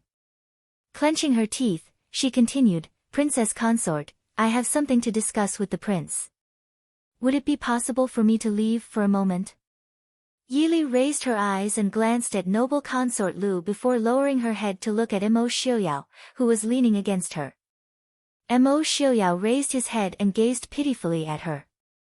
His pair of dark eyes appeared particularly bright under his snow-white hair. "Wife, your husband has not spoken with her. Don't leave me behind, pft." Seated to the side, Princess Changle could not help but burst out in laughter. She nearly choked on the tea she had just swallowed and could only cough incessantly. "Princess consort. Uncle Prince Ding." Princess Changle truly did not know what to say. In her mind, Uncle Prince Ding had always been wise, mighty, and unapproachable. However, was this person who was gazing pitifully at Princess Ding really the awe-inspiring Uncle Prince Ding? Yi Li helplessly rolled her eyes at Mo Xiuyao. To Princess Changle, she said, "He's gone crazy. Don't pay attention to him." Mo Xiuyao was displeased. His handsome face rubbed against Yi Li's body. "Wife, this woman harbors ill intentions towards your husband. You have to protect me. Good boy." Yi Li reached out and patted him, speaking perfunctorily. Raising her head to look at noble consort Lu, Yi Li sternly stated, "Noble consort, you've frightened our prince." Noble consort Lu's beautiful face instantly distorted. Forcing a smile, she replied, "Miss Yi must be joking. The prince is unparalleled in wisdom and courage. How could he be frightened by me?" Yi Li indifferently replied, "That's not necessarily true. Clingy women are the most frightening. Our prince has always been most afraid of those shameless women. Take a look and see if he's frightened." Mo Xiuyao repeatedly nodded his head. Although his face could not be seen, his unhesitatingly nodding his head caused noble consort Lu to lose all face. "Yi Li, you." Noble consort Lu finally could not bear it any longer. She did her best to maintain her good manners as she sternly shouted. However, before she could say anything, a cold and gloomy gaze interrupted her words. Mo Xiuyao leaned his head against Yi Li's shoulder and turned his face. His silver hair covered most of his face, but his eyes, carrying a sinister and ruthless aura that seemed to have come from the depths of hell, stared straight at noble consort Lu. Noble consort Lu had always hoped that this man would look her in the eye. At that time, when Mo Xiuyao's gaze truly landed on her body, she felt as if her entire body had been frozen. Even though the fear in her heart had nearly taken over her entire being, she was so stiff that she did not even dare to move. That pair of deep, handsome eyes carried an unprecedented killing intent. Noble consort Lu even suspected that her eyes were playing tricks on her, that she had seen a flash of blood in Mo Xiuyao's eyes. Since the prince has matters to attend to, I will take my leave first." Finished speaking, noble consort Lu walked out of the courtyard without the slightest hesitation, as if an evil spirit were chasing after her. She even forgot to call Princess Changle to return with her. Yi Li and Princess Changle looked at each other in dismay. They did not understand why noble consort Lu, who had previously refused to leave, would suddenly run away as if she had seen a ghost. "Prince, what did you do?" Yi Li asked, raising her eyebrows. Mo Xiuyao innocently blinked his eyes. "How could I do anything to her?" "Princess Li, have a good chat with Changle. I'll go find Feng Zhiyao and have a drink together." Yi Li knew that he was looking for Feng Zhiyao. Nodding her head, she watched as he rose and left. Only after Mo Xiuyao had left did Princess Changle put down the teacup she had been holding. Leaning over the table, she began to giggle. Looking at her helplessly, Yi Li asked, "Is it really that funny?" Princess Changle's eyes curved into crescents as she laughed. Raising her head to look at Yi Li, she stated, "Of course it's funny. If it weren't for the fact that the princess consort is also here, I truly wouldn't dare to believe that this is Uncle Ding."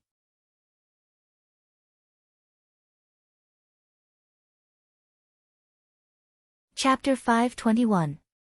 Yi Li reached out and patted her. Smiling faintly, she replied, "What do you think Prince Ding is like? Always domineering and unhindered. Everyone has to live their lives. In private, they are naturally more casual. As for you, I have never had the opportunity to properly chat with you. No princes have come to attend Princess Anqi's wedding. What is a princess like you doing here?" The smile on Princess Changle's face gradually faded. Smiling faintly, she replied, "Naturally, it is Imperial Father who has ordered me to represent the Imperial household in attending the wedding of the Princess of Nanzhao." Yi Li lightly snorted.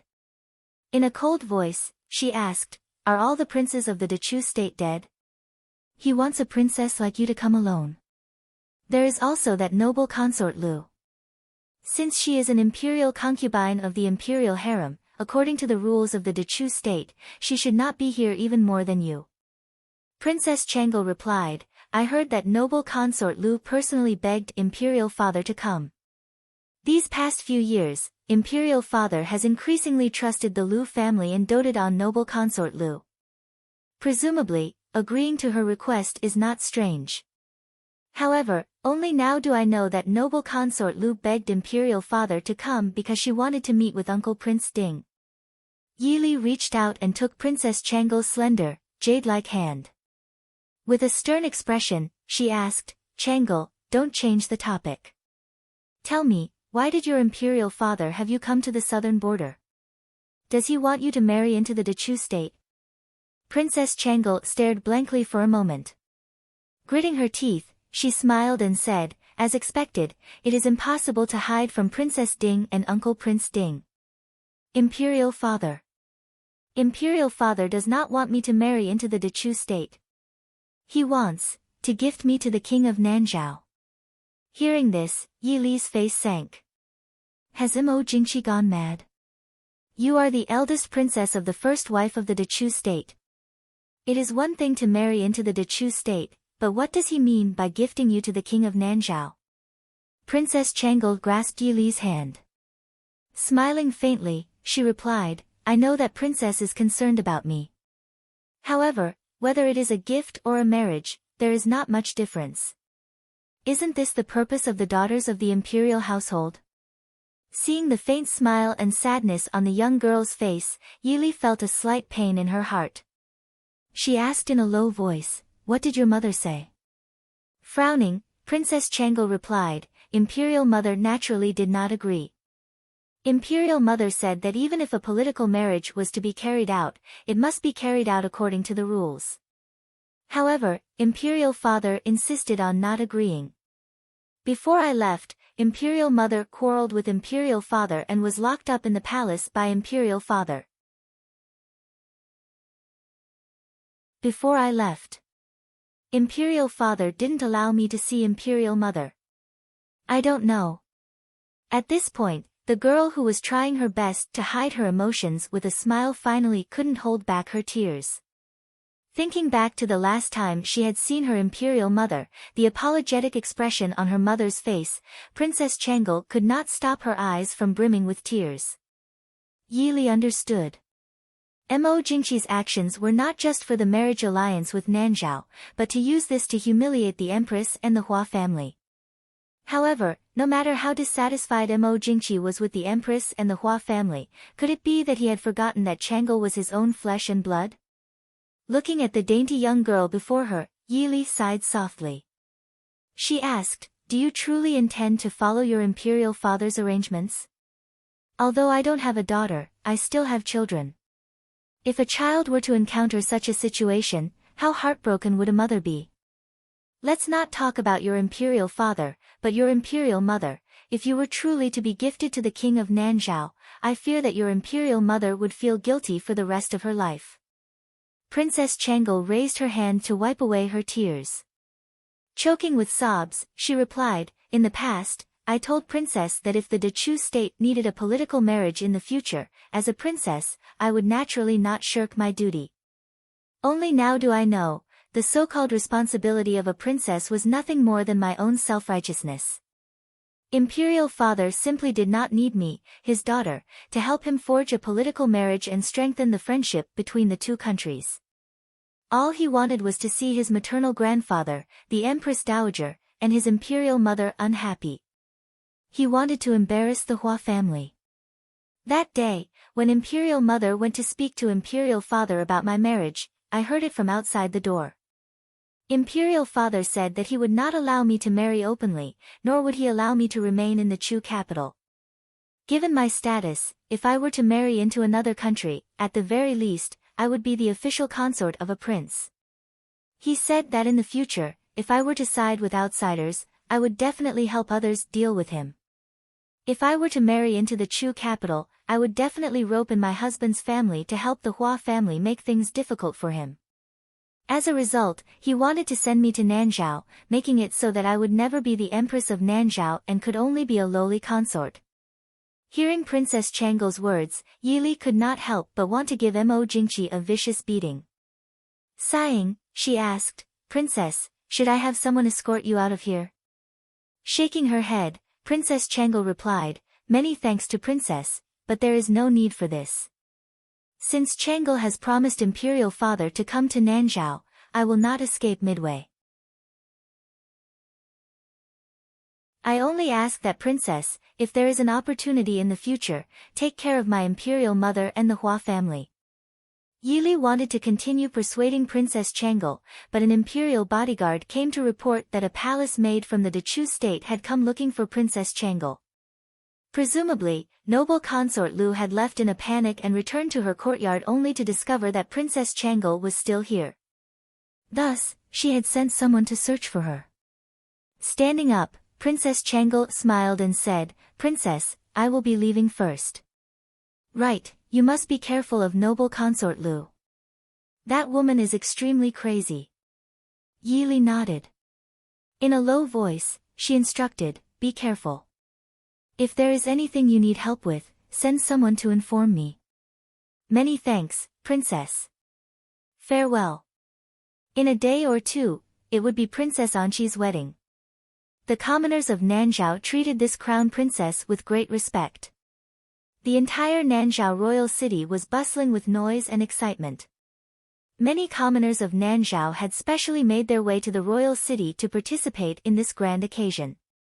In a tea house that was obviously owned by people from the Dechu state, Yi Li sat by the window, leisurely sipping tea.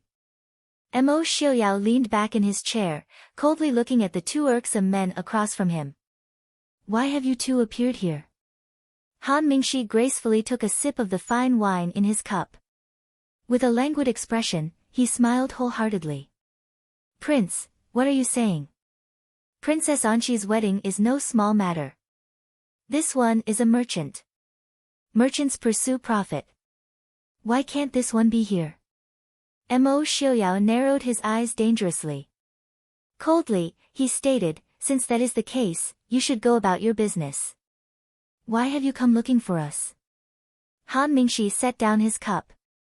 Sincerely, he replied, "Prince, you have misunderstood. This subordinate has not come looking for you. The one this subordinate seeks an audience with is the princess. You came of your own accord." "Ha!" Sitting next to Han Mingxi was really young Master Mingyu, Han Mingyue. Even though he no longer had the demeanor of young Master Mingyu, it was clear that Han Mingxi had taken good care of his older brother these past few years. Han Mingyue's brows seemed to have experienced the vicissitudes of life, but he was still in good spirits. Seeing Mo Xiuyao's expression change, Han Mingyue couldn't help but smile. Worried that Mo Xiuyao would take his anger out on his younger brother, he said, "It's been so many years. It's rare to see Prince's expression change." Even though Han Mingyue had been living in Li City these past few years and Su Zuodi was no longer alive, the friendship between them could not be broken. But the brotherhood from before couldn't go back, so Han Mingyue didn't pretend that nothing had happened and directly called Mo Xiuyao's name. "Prince," this form of address indicated their current relationship and distance. Han Mingxi snorted softly and raised his eyebrows. Didn't Prince often change his expression? Was that why his older brother was unable to see through people? "Alright, Mingxi, why did you make a trip to Nanzhao?" Seeing that Mo Xiuyao was really about to explode, Yi Li hurriedly interrupted. Han Mingxi's expression changed and he nodded, "That's right. After I sent Yaoji back to the Chu capital, I met with Leng Haoyu. It was he who wanted me to pass a message to the prince and the princess." Seeing Han Mingxi like this, Mo Xiuyao and Yi Li knew that it must be an extremely important matter. Otherwise, Leng Haoyu would not have asked Han Mingxi to pass the message instead of directly sending someone to deliver it to Li City. Yi Li frowned slightly and said, "What happened to the Chu capital?" Han Mingxi shook his head and said, "Nothing happened to the Chu capital, but I'm afraid that something will happen to Mo Jingqi." Mo Xiuyao snorted disdainfully. Was it strange that something would happen to Mo Jingqi? Even his own younger brother wanted to kill him. It could be seen how much he wanted to anger the heavens and people. It would be strange if nothing happened. Han Mingxi looked at the two's expressions and understood. He said with a smile, "It seems that it's not just one group that wants to deal with Mo Jingqi. Could it be that the prince also knows something? Let me think, is it Mo Jingli?" Yi Li did not answer and asked with a smile, "The one you want to talk about is not Mo Jingli?" Han Mingxi said with a smile, "Of course not, it's the Lu family." "The Lu family?" Yi Li was surprised. Although they had guessed that the Lu family was very ambitious, why did they want to deal with Mo Jingqi? At present, the Lu family that Mo Jingqi trusted the most and favored noble consort Lu the most. What benefit could they get from dealing with Mo Jingqi? Mo Xiuyao frowned slightly and quickly reacted. He asked, "The Lu family wants to help noble consort Lu's imperial son ascend the throne?" A trace of admiration flashed through Han Mingxi's eyes. He nodded and said, "Correct. Speaking of which, Mo Jingqi's luck is not bad. Originally, the Lu family had planned to act soon. After taking over Mo Jingqi, they suddenly sent Prime Minister Lu to Nanzhao. This caused the Lu family to panic for a while, and only then did our people see the clues. Otherwise, the news we received might have been that the Dechu state had a new emperor and that Mo Jingqi had died." Yi Li couldn't help but rub her forehead. How did Mo Jingqi make himself so isolated? Mo Xiuyao was unmoved. How is this important news? Does Leng Haoyu have nothing better to do? What did it have to do with him whether Mo Jingqi died or not? The more miserable Mo Jingqi died, the happier he would be. Although it was a bit regretful that he didn't do it himself, he didn't mind if someone else was willing to do it for him.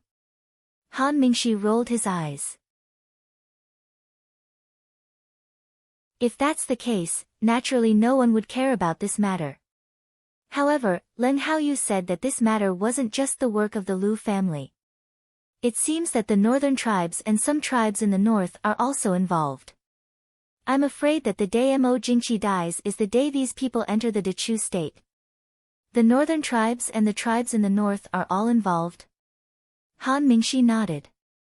Otherwise, with the Lu family's ability, how could they have the courage to usurp the throne without the support of others? Yi Li frowned. In a low voice, she said, "Princess Changle, is likely to be in danger. Mo Xiuyao nodded and said, someone wants to drive a wedge between Mo Jingqi and the Hua family. Naturally, it is best to start with Princess Changel.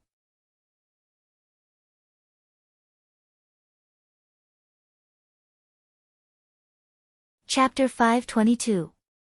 Nanzhao's wedding was very different from that of the Central Plains. Princess Anxi and Pu A's wedding was held in the square in front of the palace. Not only the nobles and envoys of Nanjiang, but also the common people of Nanzhao gathered in the square to celebrate the princess's wedding. Although the northwest was not big and was not even a real country, Nanzhao still arranged for Mo Xiuyao and Yili to sit closest to the king of Nanzhao and the newlyweds. Even the envoys of Dechu State and West Hill had to sit behind them.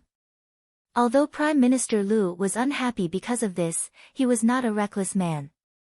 Naturally, he would not confront Mo Xiuyao because of this. Lei Tengfeng's face was still gloomy and his eyebrows were tightly knitted. Obviously, he was very worried about being robbed and losing the medicine he had just obtained. However, this time, Zhenim King of Gojoseon did not come with him because he wanted his son to be independent. Therefore, Lei Tengfeng could not find anyone to discuss with. Princess Anxi was wearing a snow-white dress embroidered with delicate blue patterns. She was sitting next to the groom. She usually looked valiant but now she looked more beautiful.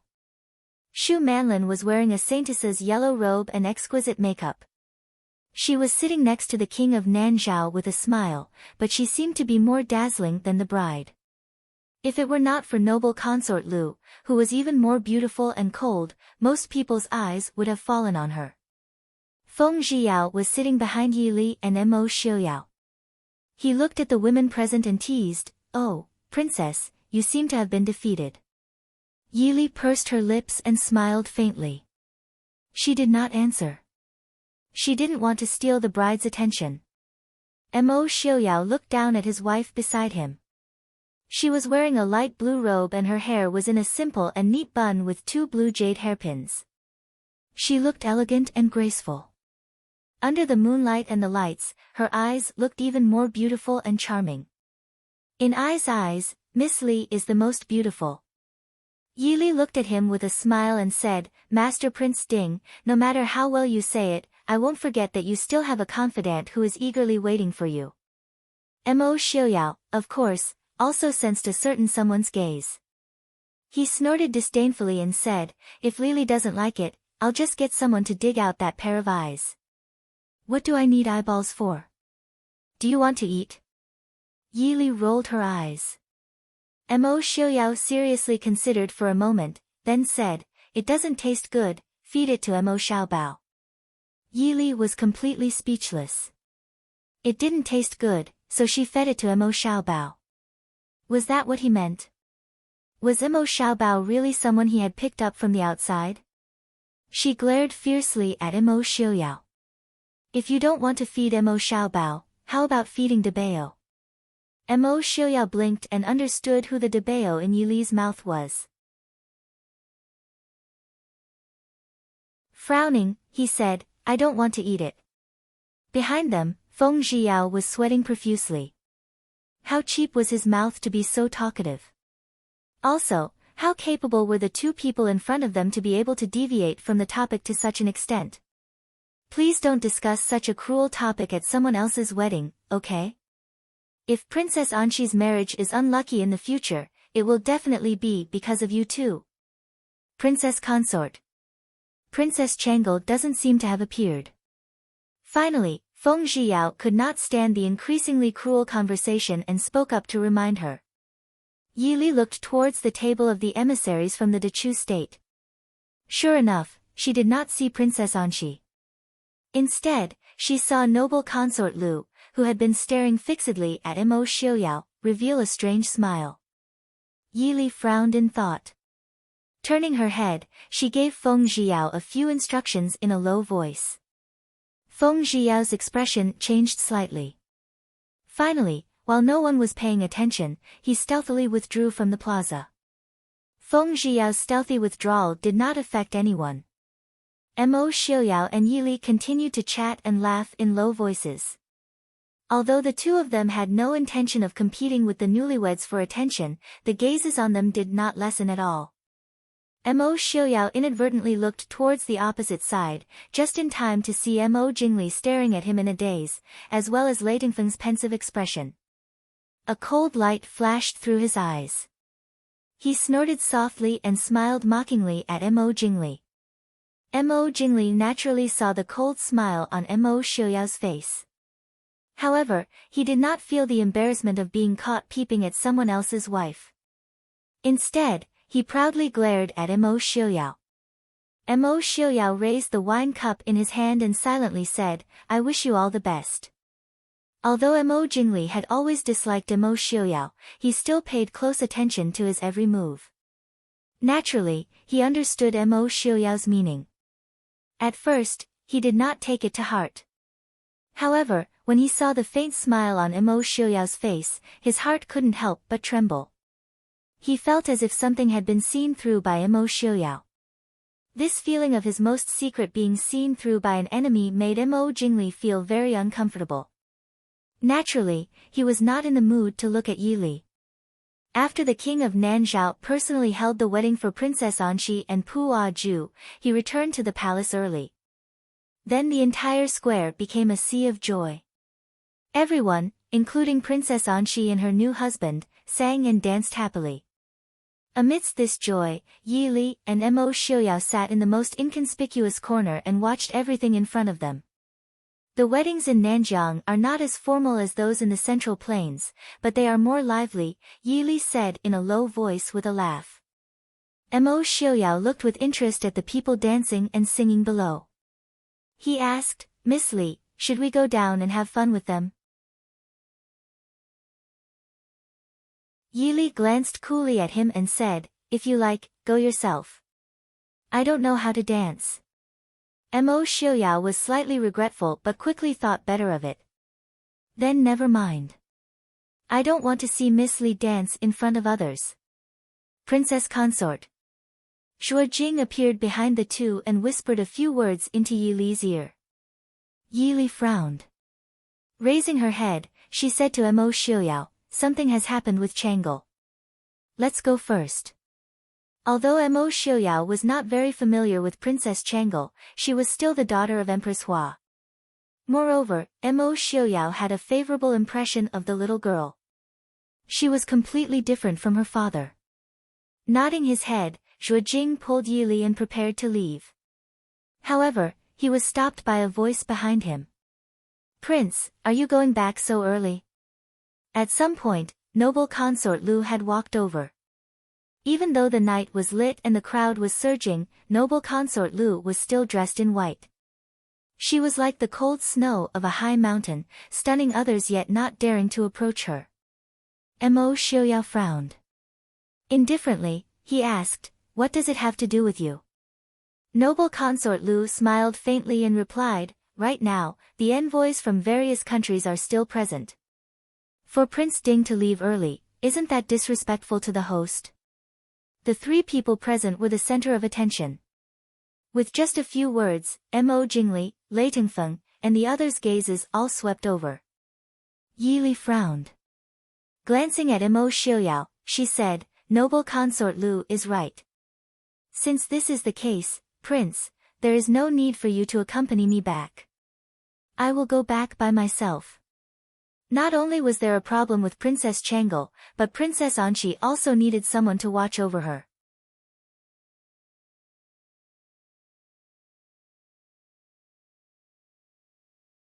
Chapter 523. Mo Xiaoyao hesitated for a moment, already understanding Yi Li's intentions. However, he still pretended to be worried. "Can you go back by yourself?" Yi Li smiled faintly and nodded. Suspicious, noble consort Lu sized up Yi Li and asked, "What's wrong, Miss Yi?" Yi Li indifferently replied, "There are too many people tonight. This consort is feeling a bit uncomfortable, that's all." "Thank you for your concern, noble consort Lu." "Is that so?" Noble consort Lu declined to comment. However, it was clear that she was extremely happy that Yi Li had left alone. For once, she warmed her expression towards Yili. Then, Miss Yi should return early to rest. Yili was disinclined to pay attention to this woman who had a mental problem. Nodding to Mo Xiuyao, she left the plaza with Zhuo Jing. Upon returning to the post house, just as she entered the courtyard, Feng Zhiyao hurriedly came out to welcome her. His expression was somewhat unsightly. Princess consort. What happened to Princess Changel? Yili asked. With a gloomy expression, Feng Zhiyao replied, Princess Changel has been sent to the palace. Yili frowned. When did this happen? Feng Zhiyao replied, when we went to participate in the wedding banquet, I was a step too late. Princess Changel had already been sent to the palace. With the spies that the Prince Ding mansion had placed in the Nanzhao Palace, it was not impossible for them to bring Princess Changel out. However, the price of doing so would inevitably be exposing the spies of the Prince Ding mansion. Furthermore, bringing Princess Changel out would result in a series of troubles. This was not something that Feng Zhiyao could decide. Yili pondered for a moment before replying, the Prince of Nanzhao has just returned to the palace. According to Nanzhao's customs, if we enter the palace now, we might still be able to make it. A light flashed in Feng Zhiyao's eyes. Many thanks, Princess Consort. There were not many people who came to Nanzhao this time, but Yili only needed Feng Zhiyao, Qin Feng, Zhuo Jing, Lin Han, and the two Qilin to enter the Nanzhao Palace. The group bypassed the noisy square in front of the palace and snuck into the palace without alerting the palace guards. Previously, Feng Zhiyao had already investigated clearly. Princess Changel had been directly sent to the bedchamber of the Prince of Nanzhao. Therefore, as soon as they entered the palace, they went straight to the Nanzhao king's bedroom. However, just as they arrived outside the bedroom, they heard a commotion coming from inside. There's an assassin. Feng Zhiyao was shocked. Have we been discovered? Qin Feng shook his head and reached out to press down on Feng Zhiyao, who was about to draw his sword. The defenses of the Nanzhao Palace are not that strong. With the exception of Feng Zhiyao, they were all top-notch concealment experts.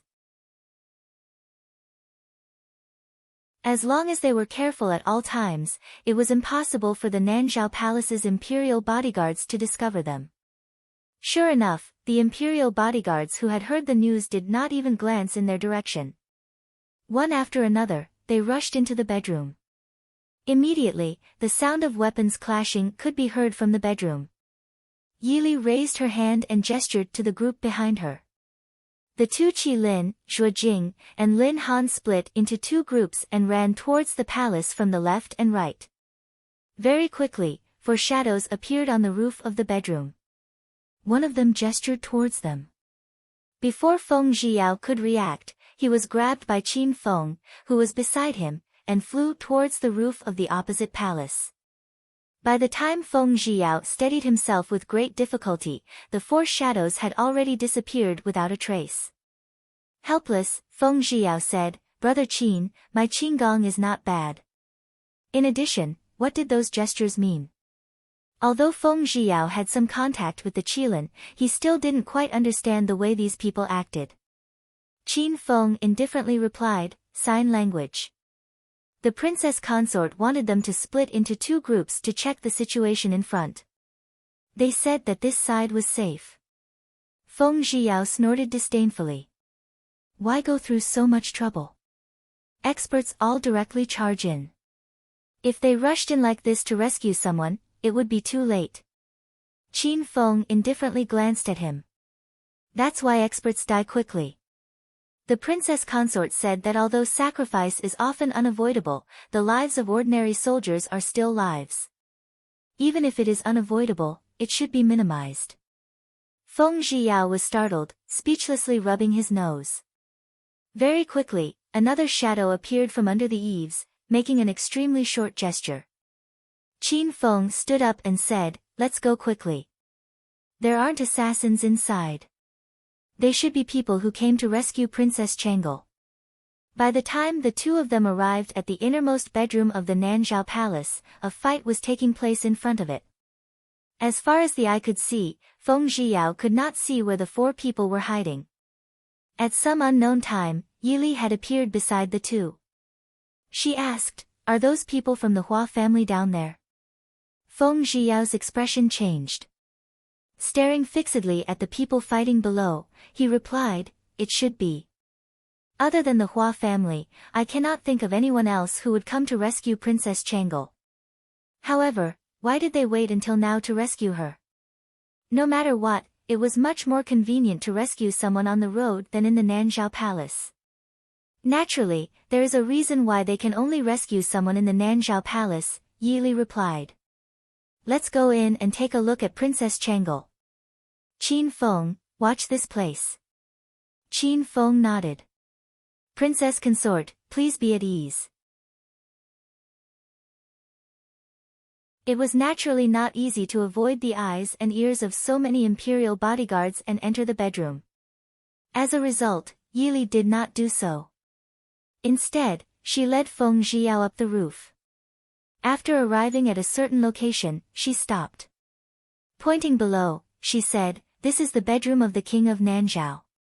Yili quickly removed the glazed tiles from the roof, not making the slightest sound. Very quickly, everything within the bedroom fell into their eyes. Yili had chosen an excellent position. Looking down from above, she could see most of the bedroom. As for the people in the room, because they were blocked by the roof beams, unless they walked down to the hole, it would be very difficult for them to see that a hole had been opened in the roof. Feng Zhiyao watched as Yili descended from the hole in the roof, silently standing on the roof beam. However, the people in the room were completely unaware of this. With a gloomy expression, the king of Nanzhao stared at Princess Changel, who was sitting on a soft couch not far away. His eyes flashed with lust and ruthless anger. This was the eldest princess of the first wife of the Dechu state. Although she was still young, she was already a young beauty. In 2 more years, she would surpass his daughter, Princess Xixia, who had once been known as the #1 beauty of Nanzhao. Originally, it was not very likely that he would marry such a princess. In the history of the Dechu state, it was extremely rare for a princess to be given away for political purposes, especially a princess of the first wife. Although he did not know why the emperor of the Dechu state would give him such a noble princess, he was still extremely satisfied with this gift. Princess Changel sat on the soft couch, nervously staring at the tightly shut door to the palace hall. Her hands, hidden within her sleeves, were tightly gripped. The king of Nanzhao stared at her without blinking, completely ignoring the assassins outside the palace hall. Staring at Princess Changel's dainty appearance, he revealed an impatient and covetous expression. Truly a young beauty. The princesses of the Dechu state are indeed different from the rest. You don't need to worry about the assassins outside. Not to mention a mere dozen people, even if there were 10 times as many people, it would be impossible for them to leave the Nanzhao palace alive. Princess Changel's body trembled, looking at the door in alarm. Finally, a trace of anxiety appeared on her face. Seeing the change in her expression, the king of Nanzhao became even more pleased. "Ha, my young beauty, it's best that you obediently submit to I. As long as you are obedient, I can leave the corpses of those people outside intact." Princess Changel clenched her teeth. Suddenly, she stood up and rushed towards the door. How could the king of Nanzhao allow her to rush out? Reaching out, he tightly grasped one of her arms. "Young beauty, what are you in such a hurry for, haha?" Princess Changel struggled incessantly. However, how could a weak girl like her be a match for the king of Nanzhao? Her bound arm was unable to move at all, and her face revealed a pained expression. She decided to stop running. Raising her voice, she shouted, "No matter who is outside, I don't want you to save me. Quickly leave." The people fighting outside the palace hall clearly heard her voice. Immediately, one of them shouted, "Princess, this subordinate will definitely save you. All of you, leave. I don't want you to save me." Tears streamed down Princess Changel's clear eyes as she sternly shouted. Seeing the king of Nanzhao's complacent, evil grin and his face close to hers, a trace of determination flashed across Princess Changle's dainty face. Suddenly, Princess Changle raised her still free right hand. A streak of cold light shot out from her sleeve. A dagger glittering with cold light appeared in Princess Changle's hand. Without the slightest hesitation, she stabbed towards the king of Nanzhao's hand. How could the king of Nanzhao allow her to stab him with a bayonet? Immediately, he released his hand, causing Princess Changle to stab empty air. Not expecting that this delicate and weak girl before him would actually be so daring, the king of Nanzhao flew into a rage out of humiliation. He slapped Princess Changle across the face, causing her to fall to the ground, a trace of blood seeping out from the corner of her lips. Princess Changle sat on the ground. Raising her head, she coldly gazed at the king of Nanzhao. There was not the slightest trace of fear on her face. Instead, there was the arrogance of a noble princess and contempt for the king of Nanzhao. You are not worthy of humiliating this princess. Finished speaking, Princess Changle unhesitatingly raised the dagger and stabbed towards her own chest. Whoosh! A streak of green light shot down from the ceiling, striking the dagger in Princess Changle's hand. The enormous force of the collision sent the dagger flying.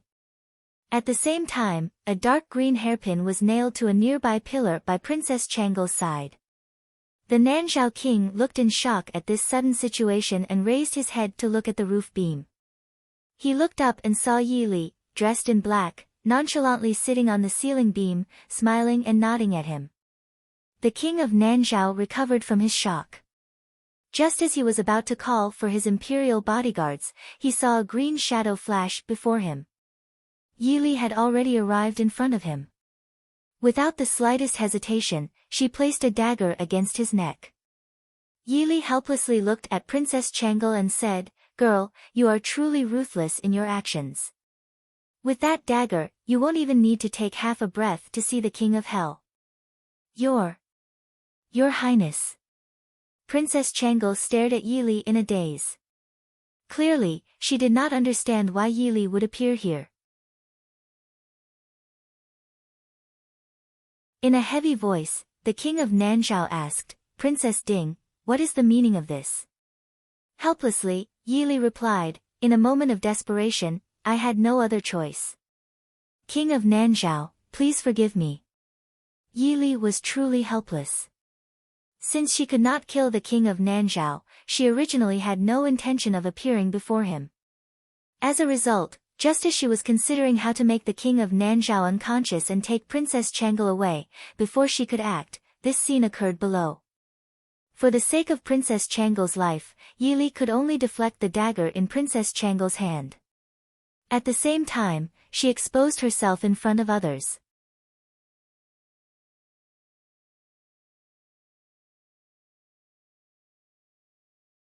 Chapter 524. Outside the palace hall, the fighting was still in full swing. However, inside the palace hall, the atmosphere was cold and silent. Yi Li's expression was calm as she looked at the king of Nanzhao, who was a head taller than her. Her elegant face revealed an apologetic expression, as if she truly felt guilty for holding him hostage. However, the dagger placed against the king of Nanzhao's neck showed no signs of moving away. The king of Nanzhao only felt the skin on his neck being pierced by the ice-cold dagger, causing his hair to stand on end.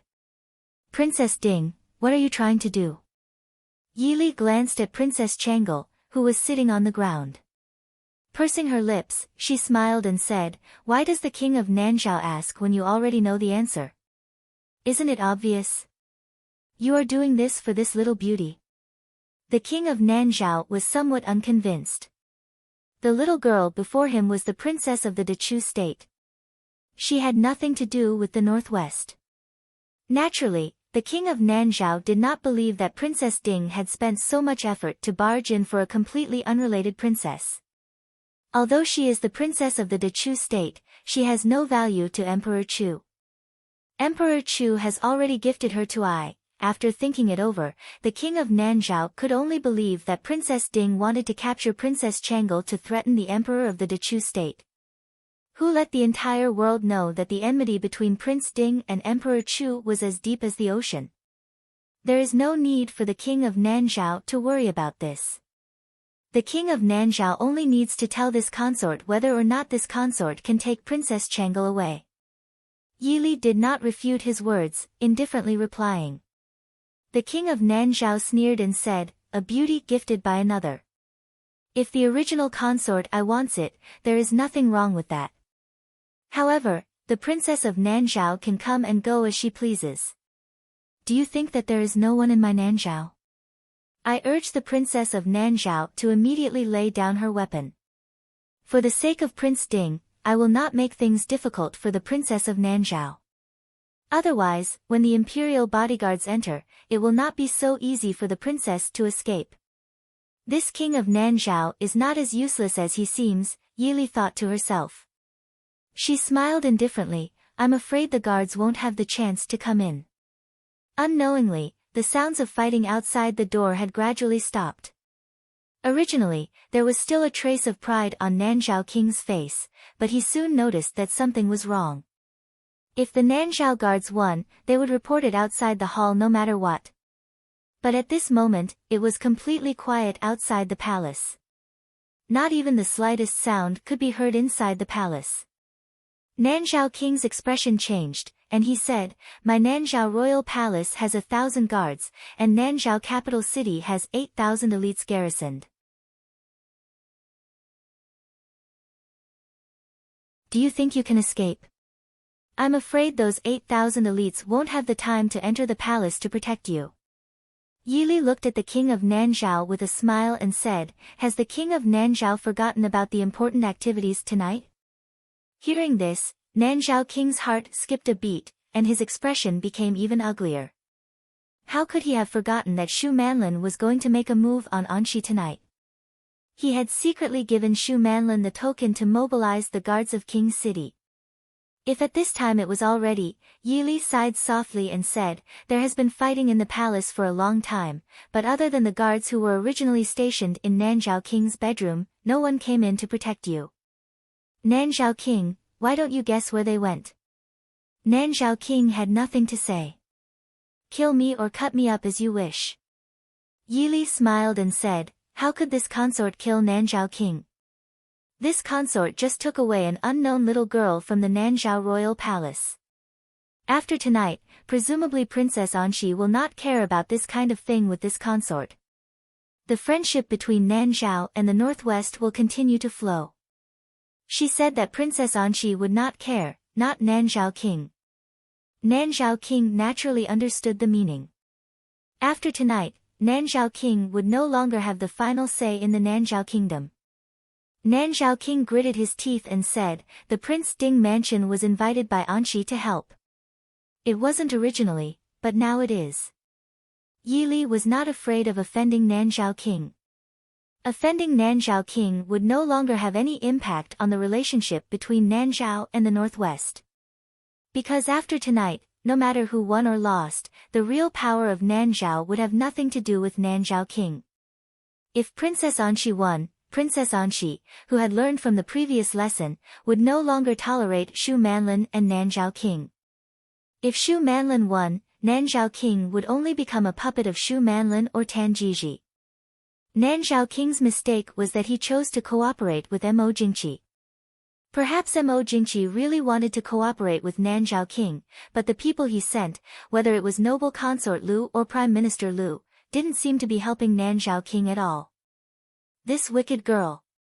Nanzhao King gritted his teeth and cursed angrily. Yili frowned at Nanzhao King and said with some doubt, "This consort has a question that has been puzzling me. Princess Anxi is now the only princess under the name of Nanzhao King. And Princess Anxi is good at ruling the country and isn't attached to power. Nanzhao King should be happy to have such a daughter. Why is Nanzhao King helping Shu Manlin to target Princess Anxi? Nanzhao King's support was definitely involved in making a holy girl, who should have been worshipped and had no real power, into a position that could threaten the life of the crown princess.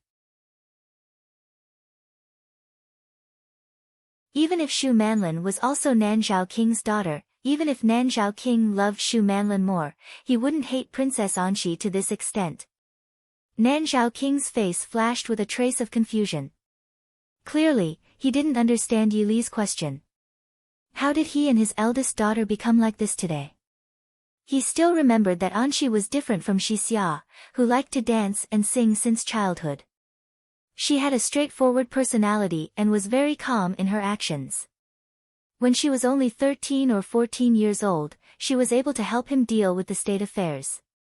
She had accepted many of the matters that he himself had been troubled by, and she would handle them properly. At that time, he only thanked the heavens for giving him such a smart daughter. Even if he didn't have a prince, he had no regrets. So he made Anxi the crown princess and watched as Anxi worked hard to govern the country step by step and received the support of the people. But he didn't know when it started, but the joy and relief at the beginning gradually changed.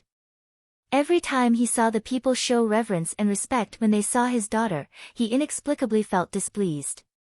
He worked hard to govern the country for decades, but the people always said that this was not good. Even when they saw him, they feared and obeyed him, avoiding reverence and love. Why could his daughter so easily obtain something that he couldn't get in his life? Looking at Nanzhao King's changing expression, Yi Li felt that she already understood. Because of jealousy, not because he was worried about Princess Anxi usurping power, nor because he loved Shu Manlin more. It was just jealousy. A father was jealous of his daughter's ability to govern the country and the support of the people, so he did everything he could to make problems for his daughter. He even allowed others to kill her and added fuel to the fire.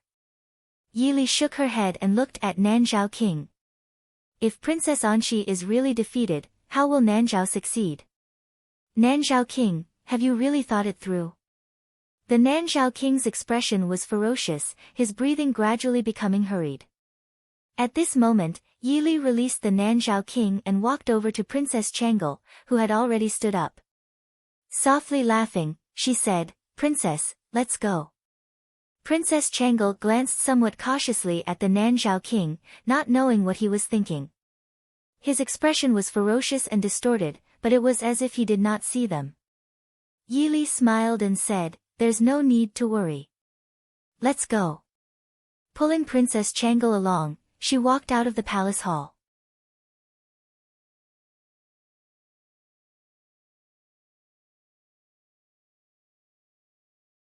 Chapter 525. Outside the palace hall, the imperial bodyguards who had been guarding the sleeping quarters and those who had rushed over upon hearing the commotion had all been dealt with. However, there were still 7 or 8 survivors from the other group. Qin Feng and Zhuo Jing stood at the doorway, waiting for Yi Li to emerge. "Princess." As soon as the two emerged, the leader of the survivors immediately rushed forward. However, Zhuo Jing stepped forward and pulled him back. That person promptly replied, "Princess. Princess, are you all right? This subordinate is incompetent. I was unable to rescue the princess earlier." Princess Changel hesitated. After looking at him for a long time, she asked, "You are Imperial Bodyguard Yang?" The man pulled down the veil covering his face, revealing a resolute and somewhat familiar face. Yi Li frowned. After thinking for a moment, she recalled that this was the commander of the Imperial bodyguards in the Empress Palace. Yi Li said, "Let's leave the palace first." Imperial bodyguard Yang clearly recognized Yi Li. Deferentially, he said, "Many thanks to Princess for your assistance." The party exited the palace. As expected, they did not encounter any obstructions along the way. The plaza outside the palace gates was still lively and jubilant. However, if one looked carefully, they would discover that the people who should have been there were no longer there. Without any delay, Yi Li and her entourage returned to the relay station. Before they could ask any questions, Imperial bodyguard Yang knelt on the ground in front of Princess Changel, stating, "This subordinate is incompetent and has given the princess a fright. This is the antidote. Princess, please take it quickly." From his sleeve, he withdrew a small green porcelain bottle and presented it to Princess Changel. Frowning, Yi Li asked, "Princess, you have been poisoned?" Along the way, Princess Changle's expression was normal. There were no abnormalities in her body. There were no signs of poisoning. Princess Changle hesitated for a moment before nodding her head. Imperial bodyguard Yang spoke with grief and indignation. If not for that vicious woman poisoning the princess, how could we have saved the princess so late? Only that vicious woman has this poison.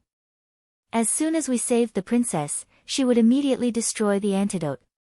As a result, we could only try to obtain the antidote before we could save the princess. This was why the princess was sent to the palace. Noble consort Lu. Yili asked, how did you get the antidote? Bodyguard Yang said, that vicious woman sent the princess into the palace and thought that the antidote was dispensable. But even so, 7 or 8 of our brothers still died to get the antidote. Fortunately, we made it in time, otherwise, even if we were to die 10,000 times, we would not have the face to face the Empress and the old Duke. Yili raised her eyebrows and said, did the Empress send you to save the princess? Imperial bodyguard Yang sternly replied, that's only natural. Every single one of your subordinates is Her Majesty the Empress's trusted aide and has received Her Majesty's grace. There were also a few brothers who had received Duke Hua's favor in the past. Originally, we wanted to make a move on the road, but we couldn't get the antidote. We also didn't dare to rashly take the princess's life. This subordinate thanks Wang Fei for her help. Hearing news of her imperial mother, Princess Changle's face was already covered in tears. Holding the medicine bottle, she promptly asked, how is my imperial mother? Imperial bodyguard Yang hesitated for a moment before replying, Her Majesty the Empress. When this subordinate left the capital, Her Majesty the Empress was still under house arrest in the palace. However, please be at ease, Princess. The old Duke has already made arrangements. Her Majesty the Empress has also said that even if she is not free, His Majesty will ensure her safety for the sake of face. I only ask that Princess not return to the Chu capital in the future. This is something that Her Majesty the Empress entrusted this subordinate to give to Princess. Imperial bodyguard Yang then handed over a small, exquisite, and ordinary wooden box. Princess Changle stared blankly. Opening the box, she saw that it was only about 1 cun wide and 4 or 5 cun long. Opening the box, she saw several banknotes folded inside. On top of the banknotes, there was an exquisite, gorgeous hairpin and 7 or 8 luminous pearls. Although she did not see the denomination of the banknotes, she could tell from the luminous pearls that any one of them would be enough for Princess Changle to live the rest of her life without worry. Princess Ding. Imperial Mother doesn't want me anymore? Princess Changle asked in a low voice as she held the box. Yili sighed softly. Your Imperial Mother is doing this for your own good. Princess Changle had not been sent for a political marriage. Rather, she had been given to the King of Nanzhao by Mo Jingqi. This meant that in the future, Princess Changle would never be able to appear before the Chu capital and the common people as a princess. Otherwise, when the time came, since Mo Jingqi was able to harden his heart and give his daughter to the King of Nanzhao, he would naturally be able to harden his heart and take her life. I know. Princess Changle said as she held the wooden box. However, she could not help but begin to sob. Henceforth, she would no longer be the Princess Changle of the Dechu state. Presumably, her imperial father would soon have someone spread the news that Princess Changle had passed away from illness. Henceforth, she would no longer be able to see her imperial mother and maternal grandfather. She could only wander the outside world without a name or surname. Seeing Princess Changle's sorrowful appearance, Yili reached out and stroked her hair, saying, Good child, don't be sad. When the matters in the southern border are settled, why don't you come with us to the northwest?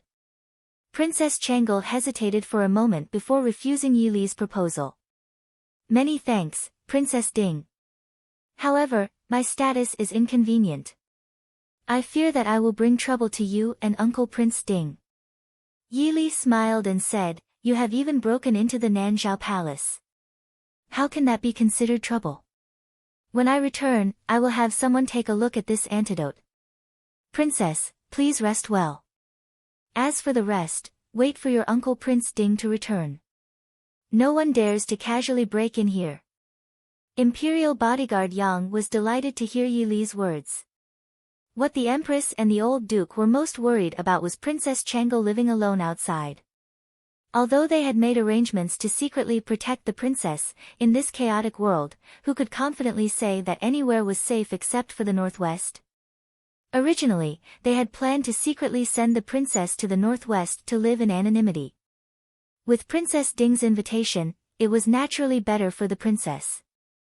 This subordinate thanks Princess Ding on behalf of the Empress and the old Duke. Waving her hand, Yi Li stated, "Our prince respects the Empress as his elder sister. Duke of Hua has watched the prince grow up. The eldest young miss of the Hua family is this consort's good friend. Princess Chang'e is naturally not an outsider." Imperial bodyguard Yang expressed his thanks once more. Gazing at Yi Li, Princess Chang'e stated, "I am no longer a princess. Imperial mother has given me the nickname Wuyo. Princess consort, please call me Wuyo." Wuyo was always happy. From this, it could be seen that the Empress loved her daughter dearly. Yi Li smiled and nodded.